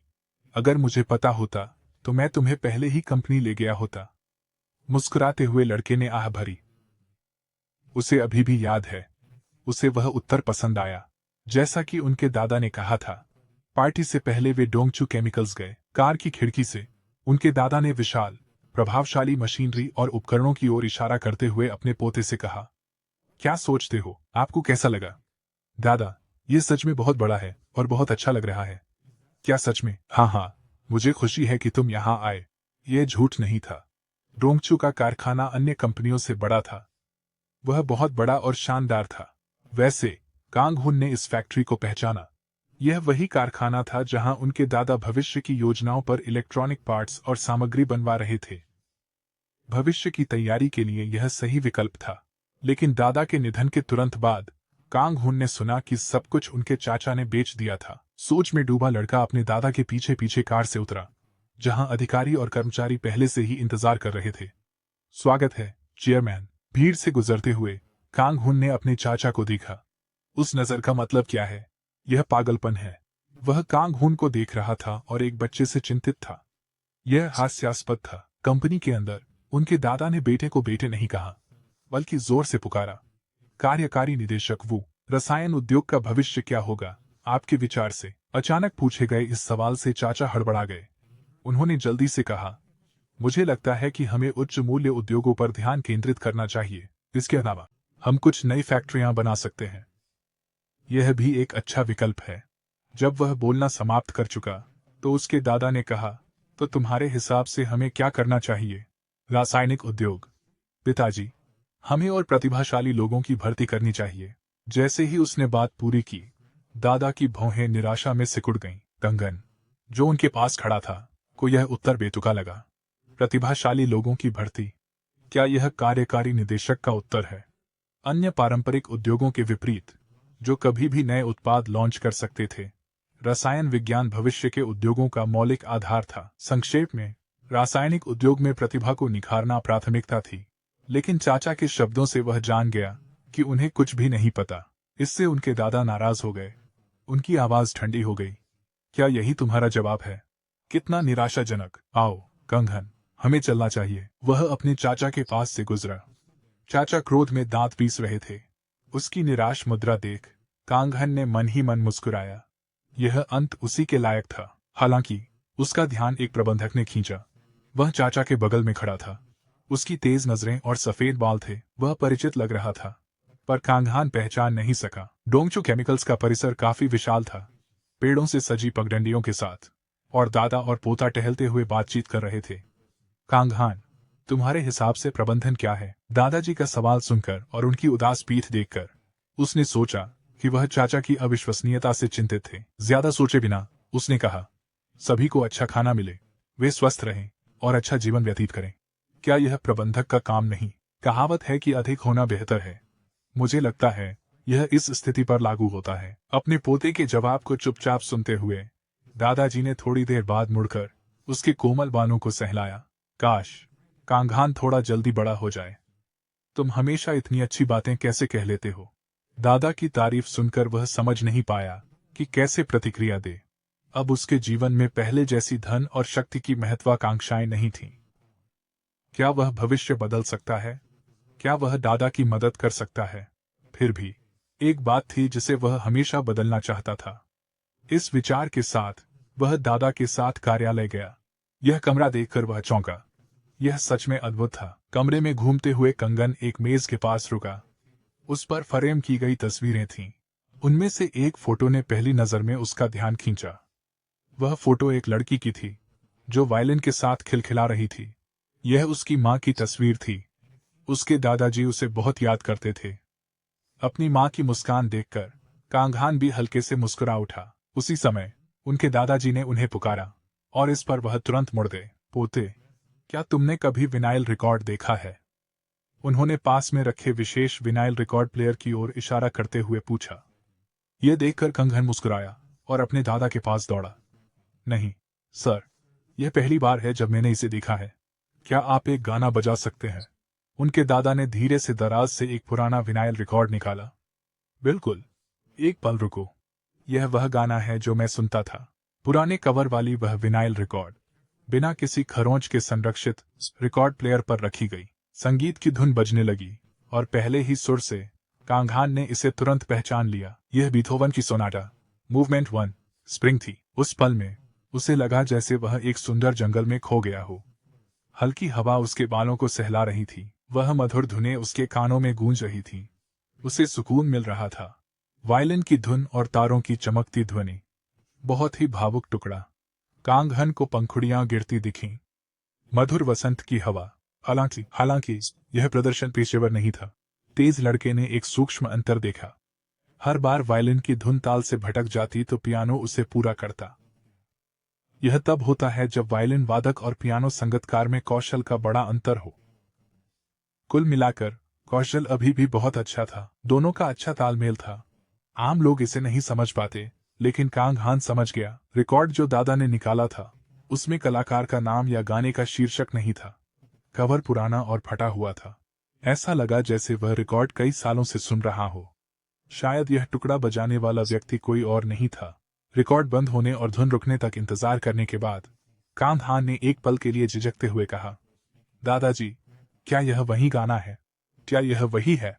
पोते के अप्रत्याशित प्रश्न का सामना करते हुए दोनों ने एक दूसरे को लंबे समय तक देखा। फिर दादा ने पूछा, कैसे तुम्हें पता चला? मैंने मेज पर मां की तस्वीर देखी, सर। यह सुनकर उनके दादा सोच में पड़ गए। क्या वह तस्वीर हानजिया की थी? फिर भी जो प्रदर्शन उन्होंने सुना उसे हानजिया ने ध्यान से रिकॉर्ड किया था। जब उन्होंने यह बजाया तो उनके प्रशिक्षक ने उनकी बहुत प्रशंसा की और उस समय हानजिया वास्तव में खुश थी। लेकिन क्या लड़का एक बार सुनकर समझ सकता है? शौकिया और पेशेवर का फर्क। उनके मन में एक ख्याल आया और उसे पक्का करने के लिए उनके दादा ने एक और विनाइल रिकॉर्ड ढूंढने का निश्चय किया। आइए अब इसे सुनते हैं। तेजी से जैसे ही विनाइल घूमा एक और धुन बजने लगी। कांगहान ने अपनी आंखें मूंद ली और इस अद्भुत धुन को सुनने में खो गए। अजीब बात है, हर बार जब वह संगीत सुनता उसकी आत्मा शांति महसूस करती। लड़के की बंद आंखें अचानक खुल गईं। उसने सुना, यह उसकी मां के पहले टुकड़े से अलग था। यह एक निरंतर मधुर धुन थी जो वसंत के फूलों की खुशबू से भरी हुई थी। एक शानदार प्रदर्शन, कोई कमी नहीं थी। कलाकार ने इसे पूरी तरह समझा। पियानो की ताल का अनुसरण करना बहुत आसान था। अद्भुत, जैसे वे एक दूसरे से जीवन के अंत तक मीठी बातें कर रहे हों। वास्तव में एक अद्भुत वायलिन वादक। सर, क्या यह सब है? और कुछ दादा? उसने और पूछा। यह सुनकर कांगहान कुछ क्षणों के लिए निशब्द हो गया। विनाइल रिकॉर्ड का प्रदर्शन इतना संपूर्ण था कि कुछ कहने को नहीं बचा। अचानक कुछ याद करके उसने कहा, आप इस रिकॉर्डिंग को अक्सर नहीं सुनते, है ना सर? मैंने देखा कि सुर थोड़े कम है। शायद नमी के कारण बदलाव हुआ है। मौसम पूर्वानुमान ने यह भी कहा कि इस साल सामान्य से अधिक गर्मी है। कांगहान ने बिना ध्यान दिए अपने दादा की पुतलियों के हल्के फैलने पर ये शब्द कहे। फिर एक उलझन भरी अभिव्यक्ति के साथ उनके दादा ने टर्नटेबल पर रखे रिकॉर्ड की ओर देखा। वह शास्त्रीय संगीत का नियमित श्रोता रहा था, लेकिन उसने इस पर कभी ध्यान नहीं दिया। क्या लड़के की ध्वनि को सुनने की क्षमता साधारण लोगों से अलग थी? थोड़ी ही देर बाद उनके दूसरे चाचा, जो उपाध्यक्ष भी थे, आए और उनके दादाजी के सामने नतमस्तक हुए। अचानक उन्होंने कांगहान से पूछा, क्या तुम मेरे साथ चलना चाहोगे? उससे पहले कि वह कुछ कह पाता दादा ने जवाब दिया, कांगहान को आज अपने पिता के साथ जाना है, इसलिए वह यहीं रहेगा। तुरंत ही उनके चाचा ने चौंकते हुए कहा, क्या? कहीं कांगहान सचमुच उस पार्टी में जाएगा? दादा अपनी सीट पर बैठे। उन्होंने ठंडे स्वर में पूछा, क्या तुम्हारे पिता मजाक कर रहे हैं? पिताजी, वह जगह ऐसी नहीं है। वहां कोई भी यूं ही नहीं जा सकता। मैं अपने बड़े भाई के पक्ष में हूं। वह सबसे बड़ा बेटा है, लेकिन हानजिया अलग है। पिताजी उम्मीद करते हैं कि हानजिया लौट आए। 10 साल से उसने हमसे संपर्क नहीं किया। अब उसे कंपनी के मामलों में रुचि आ रही है। क्या वह बच्चे को साधन नहीं मान रही? पिताजी, उनके चाचा के शब्द सुनकर दादा बहुत नाराज हो गए। लाल हो गया। उसने मेज पर हाथ मारा। बोला, तुम जैसे मूर्ख से साधारण सवाल का जवाब भी नहीं दिया जाता। क्या तुम कंपनी में दखल दे सकते हो? यह शर्मनाक है कि आपकी उम्र में भी आप मूर्ख और अहंकारी बच्चे जैसे हैं। आप एक बच्चे के सामने भी खुद को मूर्ख बना सकते हैं। कांगहान एक तरफ बैठे हुए अपने दादा की डांट से सहमत थे, यह चाचा उसकी सोच से भी ज्यादा मूर्ख था। वह ऐसी बातें कैसे कह सकते हैं। तभी कांग हान ने अपने चाचा के पीछे एक आदमी को देखा। यह एक परिचित व्यक्ति था जिसे वह नहीं पहचान पाया था। डांट पूरी करने के बाद उनके दादा उस आदमी की ओर मुड़े और पूछा, आप यहाँ किस लिए आए हैं कार्यकारी निदेशक? उस व्यक्ति ने गंभीरता से कहा, अध्यक्ष महोदय, मैं आपसे रासायनिक सामग्री के विकास के बारे में कुछ बात करना चाहता था। मैं परियोजना का प्रमुख हूँ। उनके दादा ने सिर हिलाया और कार्यकारी निदेशक की ओर इशारा किया। चलो फिर, मैं तुम्हारी बात चलते चलते सुनता हूँ। कांग हान, क्या तुम इंतजार कर सकते हो? रुको, ठीक है। कांग हान मुस्कुराया और सिर हिलाया। बिल्कुल सर, आप जा सकते हैं। लेकिन उसका दिमाग लगातार इस बात पर अटका हुआ था कि वह रहस्यमय व्यक्ति कार्यकारी निदेशक आखिर कौन था। फिर वही एहसास जैसा कि उसने सोचा था। उस व्यक्ति का चेहरा। कंपनी में बैठक के बाद वे कार में बैठे और रवाना हो गए। दोनों ने पार्टी के लिए सूट बदल लिए थे। क्या आज कंपनी में आपका दिन कठिन रहा? कांग हान ने मुस्कुराते हुए सिर हिलाया। नहीं साहब, यह मजेदार था। उसकी सच्ची मुस्कान देखकर उसके दादा भी मुस्कुरा दिए और बोले, मजा? आप क्या कह रही हैं? तुम कितने शरारती हो। हाँ हाँ, जैसा कि अपेक्षित था। अगर बाकी बच्चे तुम्हारे आधे भी अच्छे होते तो इस बूढ़े आदमी को अधिक शांति मिलती। उनके दादा की आवाज में मिश्रित भावनाएं थीं, जिन्हें कांग हान आसानी से समझ सकते थे। उसे एहसास हुआ दादा बहुत बदल गए थे। इसका प्रमाण था कि वह ये बातें ऐसे व्यक्ति से साझा कर रहा था जो उसका पोता नहीं था। दादा के अध्ययन कक्ष में विनाइल रिकॉर्ड भी पुराने थे। क्या वह पछता रहे थे? जब कार इमारत के सामने रुकी तो दादाजी ने आगे देखा और बेटे को आखिरी याद दिलाई। बोंगजिन, तुम्हें समझना चाहिए कि तुम यहाँ क्यों हो। हाँ पिताजी, मैं समझता हूँ। ठीक है, अगर तुम समझते हो तो सही से पेश आओ। मुझे शर्मिंदा मत करो। इसके साथ वे कार से बाहर निकले। कांग हान ने जिज्ञासा से चाचा का चेहरा देखा। क्या वह नर्वस था? अपनी उम्र के बावजूद ऐसे मौकों पर उनके चाचा का असली स्वभाव सामने आ जाता था। जैसा कि निकला, कांग हान स्वयं भी घबराया हुआ था। आज वह उस प्रसिद्ध सभा में शामिल हो रहा था जिसके बारे में उसने केवल अफवाहें सुनी थीं। पैसे की इतनी कद्र थी कि वह आत्मविश्वास से कदम नहीं रख सकता था। यह दुनिया सच में अप्रत्याशित थी। भवन की लॉबी में प्रवेश करते ही शानदार मेजें चमक रही थीं, भव्यता से सजी हुई और बेहद आकर्षक। कुछ मेहमान पहले ही आ चुके थे। उन्हें अंदर आते देख अध्यक्ष जोंग क्वान हाथ में शराब का गिलास लिए पास आए। ओह अध्यक्ष दो, मेरे पुराने दोस्त, आप आखिरकार यहाँ पहुंच गए। कांग हान, तुम भी यहाँ हो। आपसे मिलकर खुशी हुई। उनके पास आते देख कांग हान ने आदरपूर्वक झुककर कहा, नमस्कार सर। उसी क्षण उनके दादा के पीछे से एक युवा व्यक्ति आया और आदरपूर्वक झुक गया। आप यहाँ आ गए हैं। डोंगचुल केमिकल्स के अध्यक्ष डोंगचुल। कांग हान ने देखा। उन्होंने सियोन को पहचाना। वह अध्यक्ष जोंग क्वान के बेटे हैं।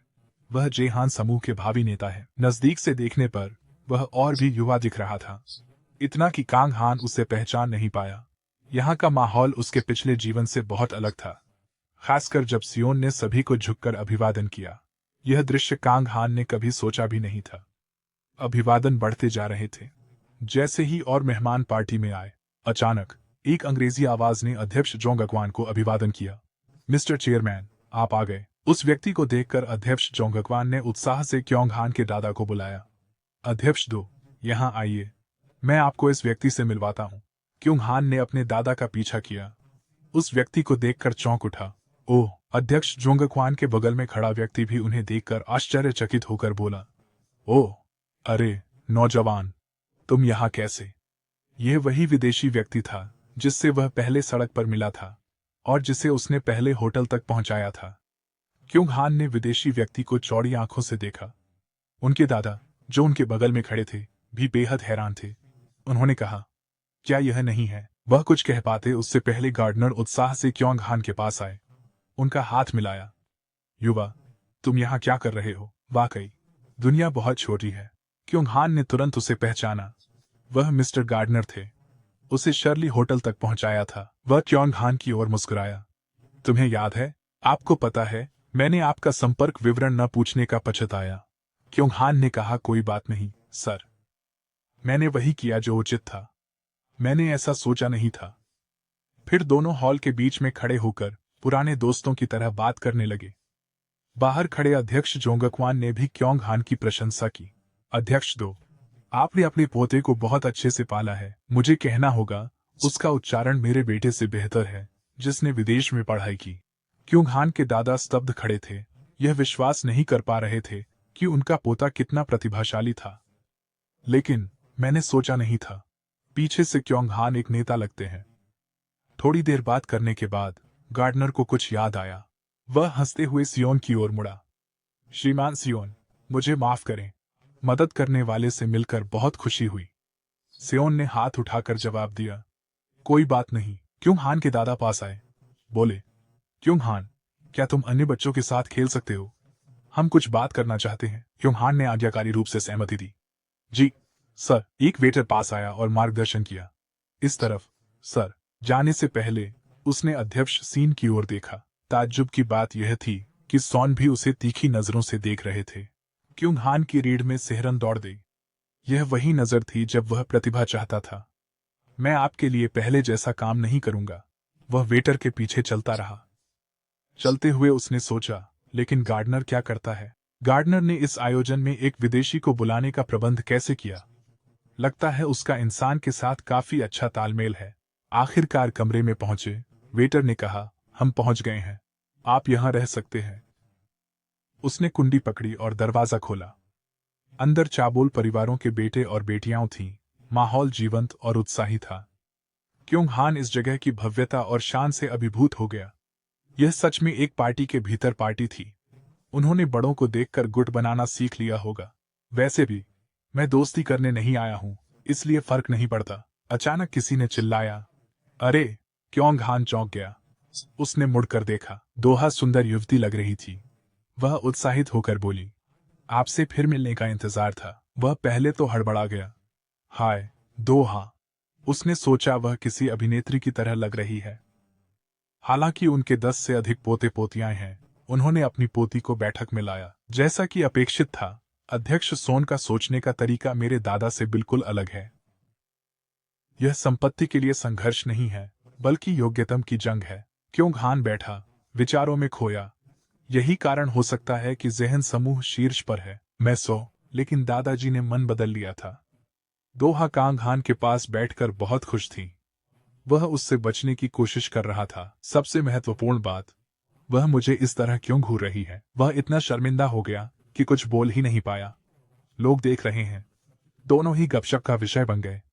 क्या वह मुस्कुरा रही है? कोई तो मदद करे। कांग हान ने हिम्मत जुटाकर पूछा, डूहा, क्या तुम्हें मुझसे कुछ कहना है? लड़की ने तुरंत जवाब दिया, हाँ, मुझे वायलिन बजाना सिखाओ। वह थोड़ा हैरान था। क्या आपके पास पहले से अच्छा शिक्षक नहीं है? दोहा ने उदास चेहरा बनाया। यह सच है कि मेरे शिक्षक बहुत अच्छे हैं, लेकिन केवल आप ही सर्दी ला सकते हैं।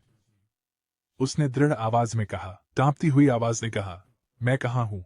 यह पता चला कि सुश्री पार्क एक अंधेरे कमरे में छिपी हुई थीं, जहां से वे दरवाजे के छोटे से अंतराल के माध्यम से हॉल में चल रही पार्टी को चुपके से देख रही थीं। अखबारों में देखे हैं। इससे पहले वह चेयरमैन जोंगक्वान से मिलने गई थी। वह उनके प्रस्ताव से चौंक गई। डूहा के साथ युगल। उन्होंने समझाया। मेरी पोती ने जोर दिया कि वह मिस पार्क, क्या आप हमारे समारोह में पियानो संगत कर सकते हैं? जितना मैंने सुना है, मिस पार्क की पियानो कला बेहतरीन है, तो कृपया चिंतित न हो। आपका क्या विचार है? इस अनुरोध को लेकर वह थोड़ी नर्वस थी। वर्तमान में वापस उसका मन उलझन में था। यह सुनकर मैंने सोचा कि यह पारिवारिक बैठक है, लेकिन यह क्या है? दर्जनों उपस्थित लोगों में से कांग हान किसी को ढूंढते हुए इधर उधर देख रहा था। दोहा गायब है। उसने वादा किया था कि वह मुझसे फिर मिलेगी। उसके दादा ने उसे देखा और पुकारा, कांग हान, इधर आओ। वह यह देखकर चौंक गया कि उसके दादा अध्यक्ष के बेटे के साथ बैठे थे। कांग हान ने सभी को झुककर प्रणाम किया और सोचा, क्या ये ठीक है? क्योंकि वो मेरे दादा के दोस्त हैं। माली ने पूछा, क्या तुमने दोस्त बनाए? हालांकि उसने सिर्फ दोहा से बात की थी। उसने मुस्कुराकर कहा, हाँ, यह झूठ नहीं था, क्योंकि वह 2000 के करीब आ गया था। कांग हान के दादा ने उसे सलाह दी, भविष्य में यहाँ के लोग तुम्हारे लिए सहायक होंगे। सबसे मित्रवत रहें, लेकिन पहचाने किसे आपकी जरूरत है और किसकी आपको जरूरत है। दादा के इन गहरे शब्दों को सुनकर कांग हान चौंक गया। इसका मतलब है कि वह मुझे इस तरह देखते हैं। कांग हान के चाचा कोने में बैठे थे। उनका चेहरा लाल था। वह कुछ कह नहीं पा रहे थे। सज्जनों और देवियों, आप सभी से निवेदन है कि कृपया अपनी सीटों पर बैठ जाएं। आइए उद्घाटन प्रदर्शन का आनंद लें। 2000 धीरे बाहर चले गए। चेयरमैन के बेटे ने मेज पर बैठे सभी से कहा, वास्तव में मेरी पोती समारोह से पहले वायलिन बजाएगी। वातावरण को जीवंत करने के लिए उद्घोषक ने कहा, मिस दोहा के लिए तालियां बजाएं। युवती और उनकी शिक्षिका मिस पार्क स्पॉटलाइट के नीचे साथ खड़ी थीं। कांग हान की आंखें चौड़ी हो गईं, तो इसी वजह से वह बीच में ही चली गई। उनकी पोशाक और उपस्थिति अदाकारा जैसी है। मिस पार्क एक तरफ बैठी थी। वह पीली पड़ गई थी और गहरी सांसें ले रही थी। उन छोटे इशारों से वह समझ गया पियानो संगतकार ठीक नहीं लग रही है। क्या वह ठीक है? सुश्री पार्क ने अपनी पतली उंगलियां कीज पर रख दी। दोहा ने भी अपना वायलिन उठाया। वायलिन और पियानो की मधुर ध्वनियां मिलकर एक अद्भुत संगीत रचना प्रस्तुत कर रही थीं। दर्शक आपस में बातें कर रहे थे। यह तो विवाल्डी के 4 सीजन्स का मूवमेंट 3 विंटर है। इसके अलावा यह बहुत अच्छा है। कांग हान भी बहुत हैरान था। वह बोला, अविश्वसनीय। उसकी क्षमता में पिछले बार से काफी सुधार हुआ है। उसकी वायलिन की मुद्रा और तकनीक। यह हैरानी की बात है कि उसने इतनी जल्दी प्रगति की है। मुझे आश्चर्य है कि उसने कितना अभ्यास किया होगा। प्रदर्शन समाप्त हुआ। दोहा ने झुककर सभी को धन्यवाद दिया। सभी ने तालियां बजाईं। युवा महिला की प्रशंसा हुई। कांग हान के दादा को भी मानना पड़ा। दोहा की प्रतिभा वाकई अद्भुत है। अध्यक्ष सोन, यकीन करना मुश्किल है कि यह उसका शौक है। जब वह बुजुर्गों की मेज के पास आई, सभी ने तारीफ की। बहुत बढ़िया। 2000 वह एक शानदार प्रदर्शन था। कांग हान ने उसकी ओर प्रशंसा से देखा। दोहा, तुमने बहुत अच्छा बजाया। अचानक उसने वायलिन उठाया और उसे उसकी ओर बढ़ाया। फिर उसने कहा, अब तुम्हारी बारी। कांग हान के दादा ने पूछा, दोहा, क्या मतलब है? युवती ने ईमानदारी से कहा, कांग हान वायलिन बहुत अच्छी तरह बजाते हैं। वह हिचकिचा रहे थे। दोहा ने उसे उत्साहित करते हुए कहा, कोशिश करो। तुम्हें भी वायलिन पसंद है ना? उसके शब्दों से वह आत्मविश्वास से भर गया। कांग हान ने दिल पर हाथ रखा और सोचा, क्या मुझे वायलिन बजाना पसंद है? मैंने कभी इस तरह नहीं सोचा। उनके दादा ने पूछा, कांग हान, क्या तुम वायलिन बजा सकते हो? उन्होंने हाथ हिलाते हुए जोर से इनकार किया। नहीं सर, मैंने कुछ महीने पहले ही सीखा है, दोहा ने कहा। कांग हान मेरे शिक्षक से भी बेहतर बजाते हैं। उसके शब्दों ने उसे निरुत्तर कर दिया। यह लड़की क्या कह रही है? मुझे 2000 का बाकी प्रदर्शन दोहराने का साहस नहीं है। बेहतर होगा मैं वायलिन न बजाऊं। शर्मिंदगी से बचने के लिए उसके दादा ने हाथ बढ़ाया। दयालुता से मुस्कुराए। जो मन करे वही करो। उनके शब्दों ने उसे थोड़ा चौंका दिया। दादा, उसने अपने हाथ भींचे और सोचा, यहाँ दुनिया भर से व्यापार जगत के बड़े नाम इकट्ठा होते हैं। वह मुझे यहाँ लाए थे। मैं पेशेवर खिलाड़ी नहीं हूं, इसलिए कोई दबाव नहीं है। सब ठीक होगा। अगर यह सिर्फ एक गाना है। तो उसने वायलिन उठा लिया। फिर उसने हिम्मत जुटाकर कहा, मैं कोशिश करूंगा। दादाजी पार्क कोने में बैठी थीं। अभी भी हाँफ रही थीं। उसका चेहरा ऐसा था जैसे वह किसी भयानक जगह से बचकर आई हो। आखिरकार सब खत्म हो गया। वह मंच पर एक प्रोग्राम्ड रोबोट की तरह चली। यहाँ इतने व्यावसायिक दिग्गज क्यों हैं, जिन्हें मैंने केवल टीवी पर देखा है? मुझे इससे भी बुरा लग रहा है।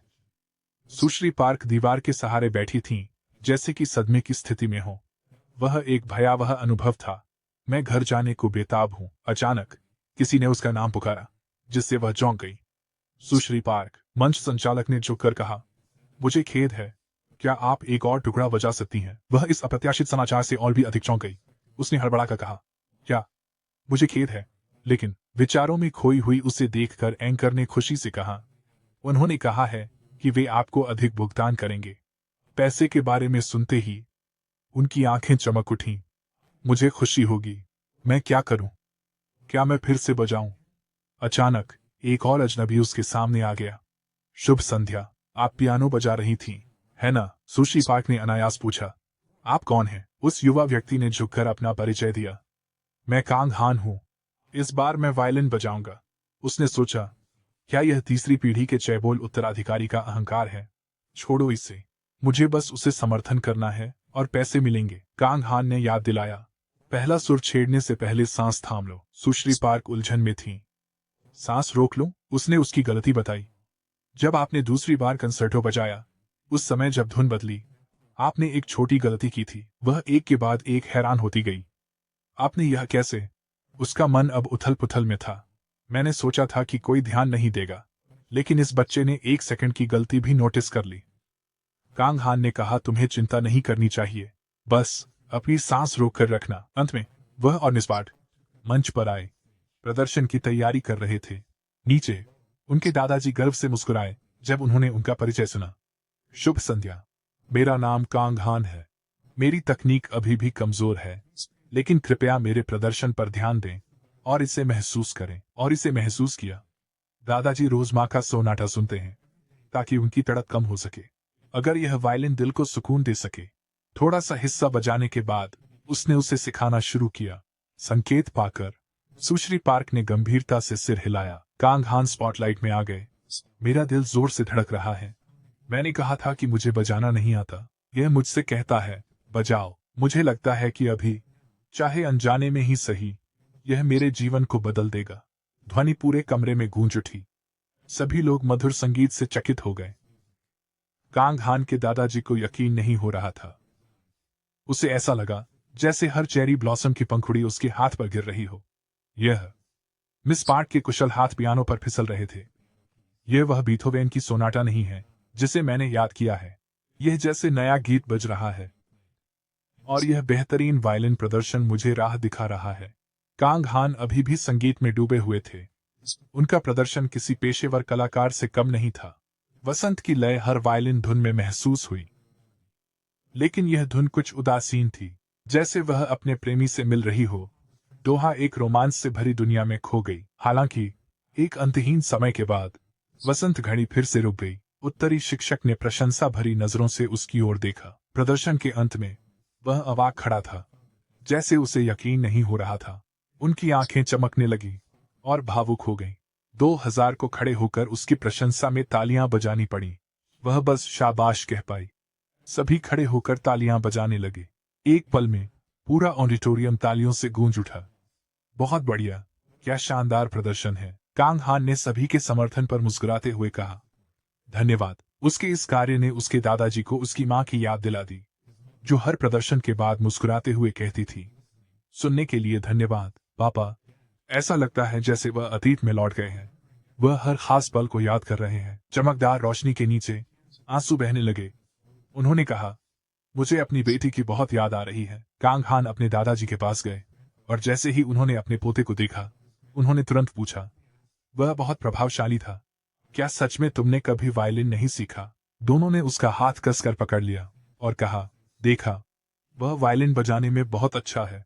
अचानक उसे कुछ एहसास हुआ। पता चला कि दादाजी उनका हाथ कसकर पकड़े हुए थे, मानो कह रहे हो, धन्यवाद। वह अपने दादाजी के शब्दों से बेहद हैरान था। कांग हान उलझन में था। अब मुझे क्या कहना चाहिए? यह स्थिति तो मेरे पिछले जन्म में भी नहीं। शायद मुझे कुछ भी कहने की जरूरत नहीं है। तो दोनों ने कसकर हाथ पकड़ा, अपनी नजदीकी दिखाते हुए। एक नया दिन आया। दादाजी उन्हें कार में काम पर ले गए। खाने के समय कांग हान के चाचा ने पूछा, क्या आप आज फिर से कांग हान के साथ काम करेंगे? उन्होंने गंभीर चेहरा बनाकर पूछा। इसका क्या मतलब? उनके चाचा ने भी वही बताया जो उन्होंने अपनी आंखों से देखा था। कल मैंने कांग हान को बहुत तनाव में देखा। इस उम्र में उसे केवल घर पर खेलना और आनंद लेना चाहिए। उन पाखंडी शब्दों को सुनकर उसने मुस्कुराया और खुद से कहा, इतना थकाऊ, इतना परेशान। उनके दादाजी ने नाराजगी भरे स्वर में कहा, आज कांग हान चेयरमैन सोन के घर जाएगा, इसलिए चिंता मत करो। दोनों ने हैरानी से उसकी ओर मुड़कर देखा। क्या? चाचा ने विरोध किया, लेकिन पिताजी, कांग हान क्यों? इससे पहले कि वह पूरा कर पाते, दादाजी खड़े हो गए, बोले, मैंने तैयारी कर ली है। कार, चलो जल्दी से खा लेते हैं। ड्राइवर किम के साथ जाओ। तो आखिरकार कांग हान को चेयरमैन सोन के घर जाना पड़ा। अब उसके मन में कई विचार थे। क्या हो रहा है? क्या दोहा चाहती है कि मैं उसे देखूं? कुछ देर बाद ड्राइवर किम ने कहा, हम पहुंच गए छोटे मालिक। वह चेयरमैन के गेट के सामने खड़ा था। मुझे हमेशा इस घर में अजीब दबाव महसूस होता है। अपने पिछले जीवन में जब भी सियोन का कारोबार अस्थिर होता, वह हमेशा इस हवेली में आता। अब मुझे इसका कारण समझ आ रहा है। सियोन और दोहा ने दरवाजा खोला। उन्होंने गर्मजोशी से स्वागत किया। लड़की ने खुश होकर पुकारा, भाई।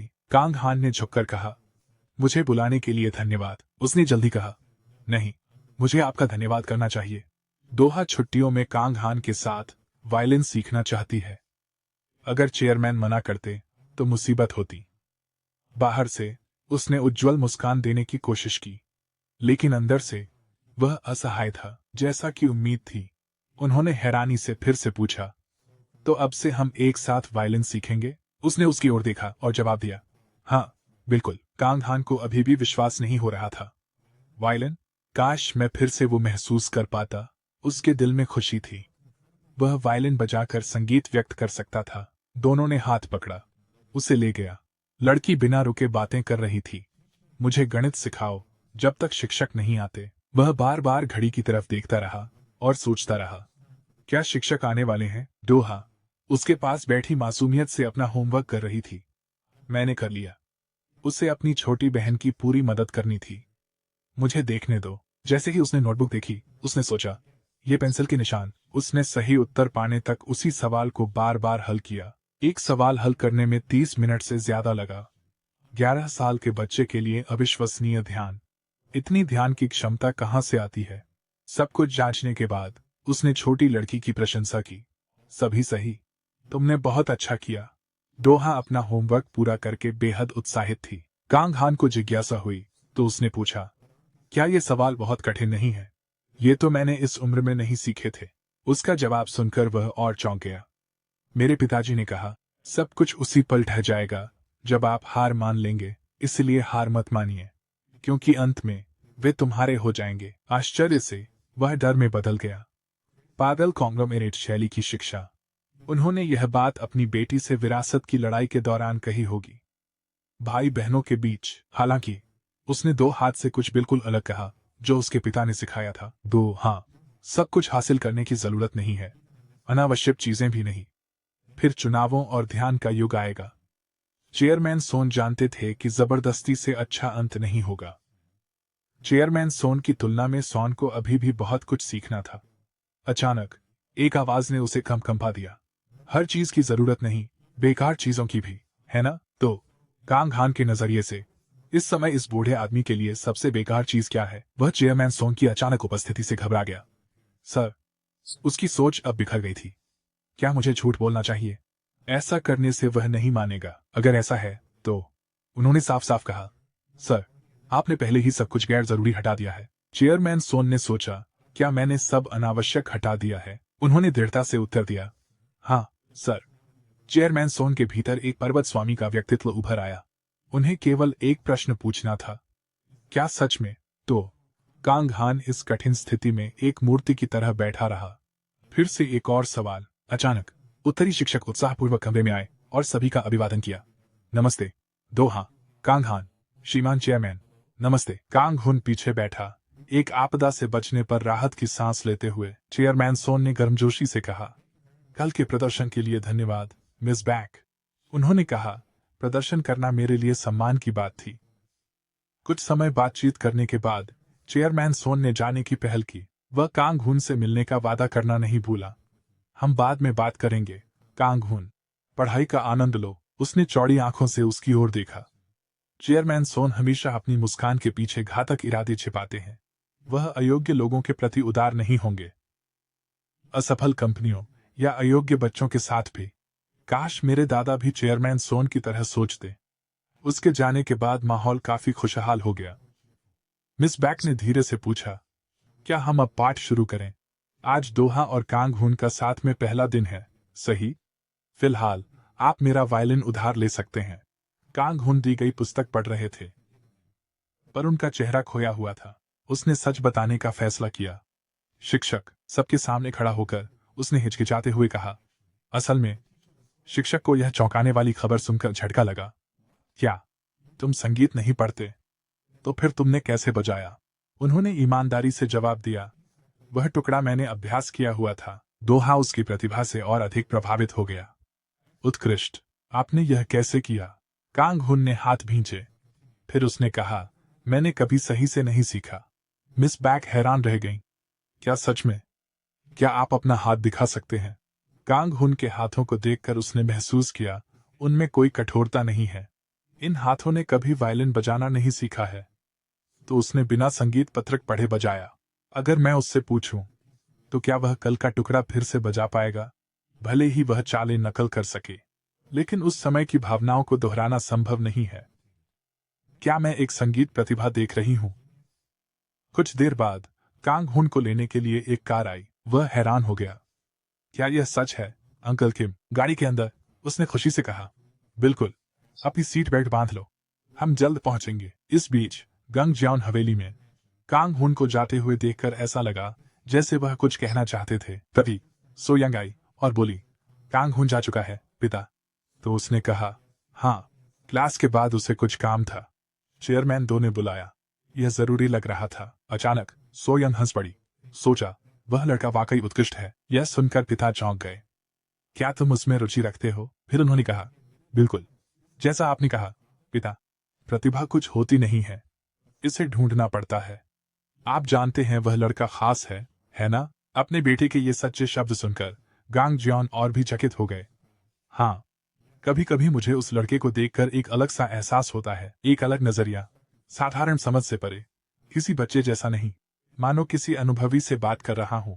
अचानक एक तरफ से दोहा दौड़ती हुई आई, चेहरे पर उत्साह भरा, और चिल्लाई, दादाजी। उसे इतनी उत्साहित देखकर दोनों ने पूछा, दोहा, तुम यहाँ हो? क्या आपका पाठ अच्छा रहा मेरे प्रिय? हालांकि उनके सवालों का जवाब देने के बजाय वह उत्साह से चिल्लाते हुए बोली, कांग हुन एक जीनियस है, मैं भी ऐसा करना चाहती हूँ। उसके दादा ने उसके सिर पर हाथ फेरा और कहा। मेरी नखरीली पोती ने उसकी तारीफ की। यह तो बड़ी बात है। इस स्थिति का सामना करते हुए उन्होंने धीरे से पूछा, सोयांग, क्या दोहा को सच में हुन पसंद है? हालांकि उन्होंने अपने बच्चे के बारे में बेहद निराशाजनक भाव दिखाया। शायद दृश्य बदलता है और कुछ ही मिनटों बाद कांग हुन भी घर लौट आता है। जाने से पहले उसने अंकल किम से कहा, मैं पहले अंदर जाऊंगा। कमरे में दो लोग उसका इंतजार कर रहे थे। कुछ क्षण बाद कांग आखिरकार पहुंच गया और मीठे स्वर में पुकारा, माँ। अपने बेटे को देख वह खुश हो गई। वह तेजी से माँ के पास दौड़ा और पूछा, आपने मुझे पहले कॉल क्यों नहीं किया? अगर मुझे पता होता तो मैं आपको लेने जरूर आता। फिर भी वह बहुत हैरान थीं। उन्होंने समझाया, मुझे भी बहुत आश्चर्य हुआ जब पिताजी ने बुलाया। उन्होंने आज सुबह कार भेजी थी।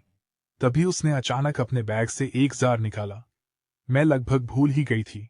मैं पिताजी के लिए अबालोन दलिया लाई। कांग हान ने कहा, मैं इसे फ्रिज में रख देता हूँ। जब वह अबालोन खिचड़ी रख रहा था तो सोच रहा था, कौन सोच सकता था कि पिताजी ऐसा निर्णय लेंगे। अपने पिछले जीवन में उन्होंने माँ से सुलह किए बिना ही दुनिया छोड़ दी थी, लेकिन इस बार यह जरूर बदलेगा। अंततः तीनों ने कमरे में एक मुलाकात की। चेयरमैन डो ने पूछा, क्या आप लंबी यात्रा से थक गए हैं? उनकी दयालुता ने उसे चौंका दिया। पिताजी की गाड़ी से सफर आरामदायक रहा। लेकिन पिताजी, आप कहीं अस्वस्थ तो नहीं? उन्होंने शांति से कहा, नहीं, मैं ठीक हूं। उनकी पुष्टि सुनकर उसने राहत की सांस ली। चेयरमैन दो ने अचानक पूछा, और तुम्हारा क्या? उसी वक्त नौकरानी ने कुछ पानी के गिलास लाकर पेश किए। कृपया पानी पीजिए, हंजिया ने चौंकते हुए कहा। वाह, आपको अभी भी याद है कि मुझे आलू बुखारे की चाय पसंद है? उसने खुश होकर कहा। कैसे भूल सकती हूँ, घर में सिर्फ तुम ही हो जो आलू बुखारे की चाय पीते हो। इससे चेयरमैन डो थोड़े भावुक हो गए। उसने उसकी आकृति को देखा और सोचा, जब तुम्हारी माँ जवान थी, हांजिया के हाथ, उन पतली उंगलियों से कल जैसा लगता है। वह मुस्कुरा रही थी और वायलिन बजा रही थी। यादें खोया हुआ महसूस कराती हैं। समय तेजी से बीतता है। चेयरमैन दो बस बैठे रहे, मानो उन्हें बोलना नहीं आता। इस बीच उन्होंने अचानक हांजिया को पुकारा, फिर मुस्कुराया, बोला, तुमने बेटे को अच्छा पाला है। वह अपने लालची चाचा से भी अधिक परिपक्व है। उनकी तारीफों ने उसे बेहद शर्मिंदा कर दिया। उन्होंने कहा, लोग कहते हैं कि बच्चों को देखकर माता पिता का पता चलता है। तुम दोनों साथ क्यों नहीं आए? मेरा मतलब है आपके पति। अगली बार साथ आइए। हैंजिया अपने पिता के सुझाव से चौंक गई। उनके कोमल शब्द सुनकर उसकी आंखें नम हो गईं। एक पल के लिए वह बेहद असहाय हो गई। कांग हान को एकाएक कुछ याद आया। पिछले जन्म में उन्होंने मेरे पिता को कभी भी अपना दामाद नहीं माना। उन गहरी भावनाओं ने उन्हें एक दूसरे से अलग कर दिया। इस पल उसने उसे गले लगाया और कहा, मुझे तुम्हारी याद आती है मेरी बेटी। चेयरमैन सोन के घर पर दोहा ने सोचा, अब मुझे समझ आ रहा है। आज आप और पिताजी ऑफिस क्यों नहीं गए? दोनों ने एक साथ पूछा। तुम अब तक यही सोच रहे थे? तो उसके पिता ने कारण बताया। आज हमारे यहाँ एक अतिथि आने वाला है। यह सुनकर वह बेहद हैरान रह गई। अचानक उसके पिता ने कुछ बताया। दो, हाँ, तुम इस व्यक्ति से पहले मिल चुके हो। तभी बटलर भी उन्हें सूचित करने आया। चेयरमैन, मेहमान आ गए हैं। तो उन्होंने कहा, हमें स्वागत करना चाहिए, है ना? तीनों मिलकर अतिथि का स्वागत करने हवेली के मैदान में पहुंचे। दोहा इस व्यक्ति की आकृति को घूर रही थी। वह व्यक्ति है। उसी समय कांगहान के घर पर अचानक एक आवाज आई जिससे वह चौंक गया। टीवी पर एक खबर आई, एक विदेशी के बारे में। समाचार में दिखाया व्यक्ति, अचानक टीवी पर दिखाया व्यक्ति चेयरमैन सोन का अतिथि था। मुझे आमंत्रित करने के लिए धन्यवाद, श्रीमान सोन। दोहा पास खड़ी थी और सोच रही थी, यह वही विदेशी अंकल हैं जो पार्टी में थे। कांगहान खबर में दी गई जानकारी से बेहद चौंक गए। दूसरी तरफ दोहा का चेहरा कुछ उदासीन था। मेहमान भाई हान होते तो बेहतर होता। इसके विपरीत कांगहान अब सोच रहा था, मुझे आश्चर्य है कि वह यहाँ क्या कर रहा है। राजकुमार कोरिया आ रहा है।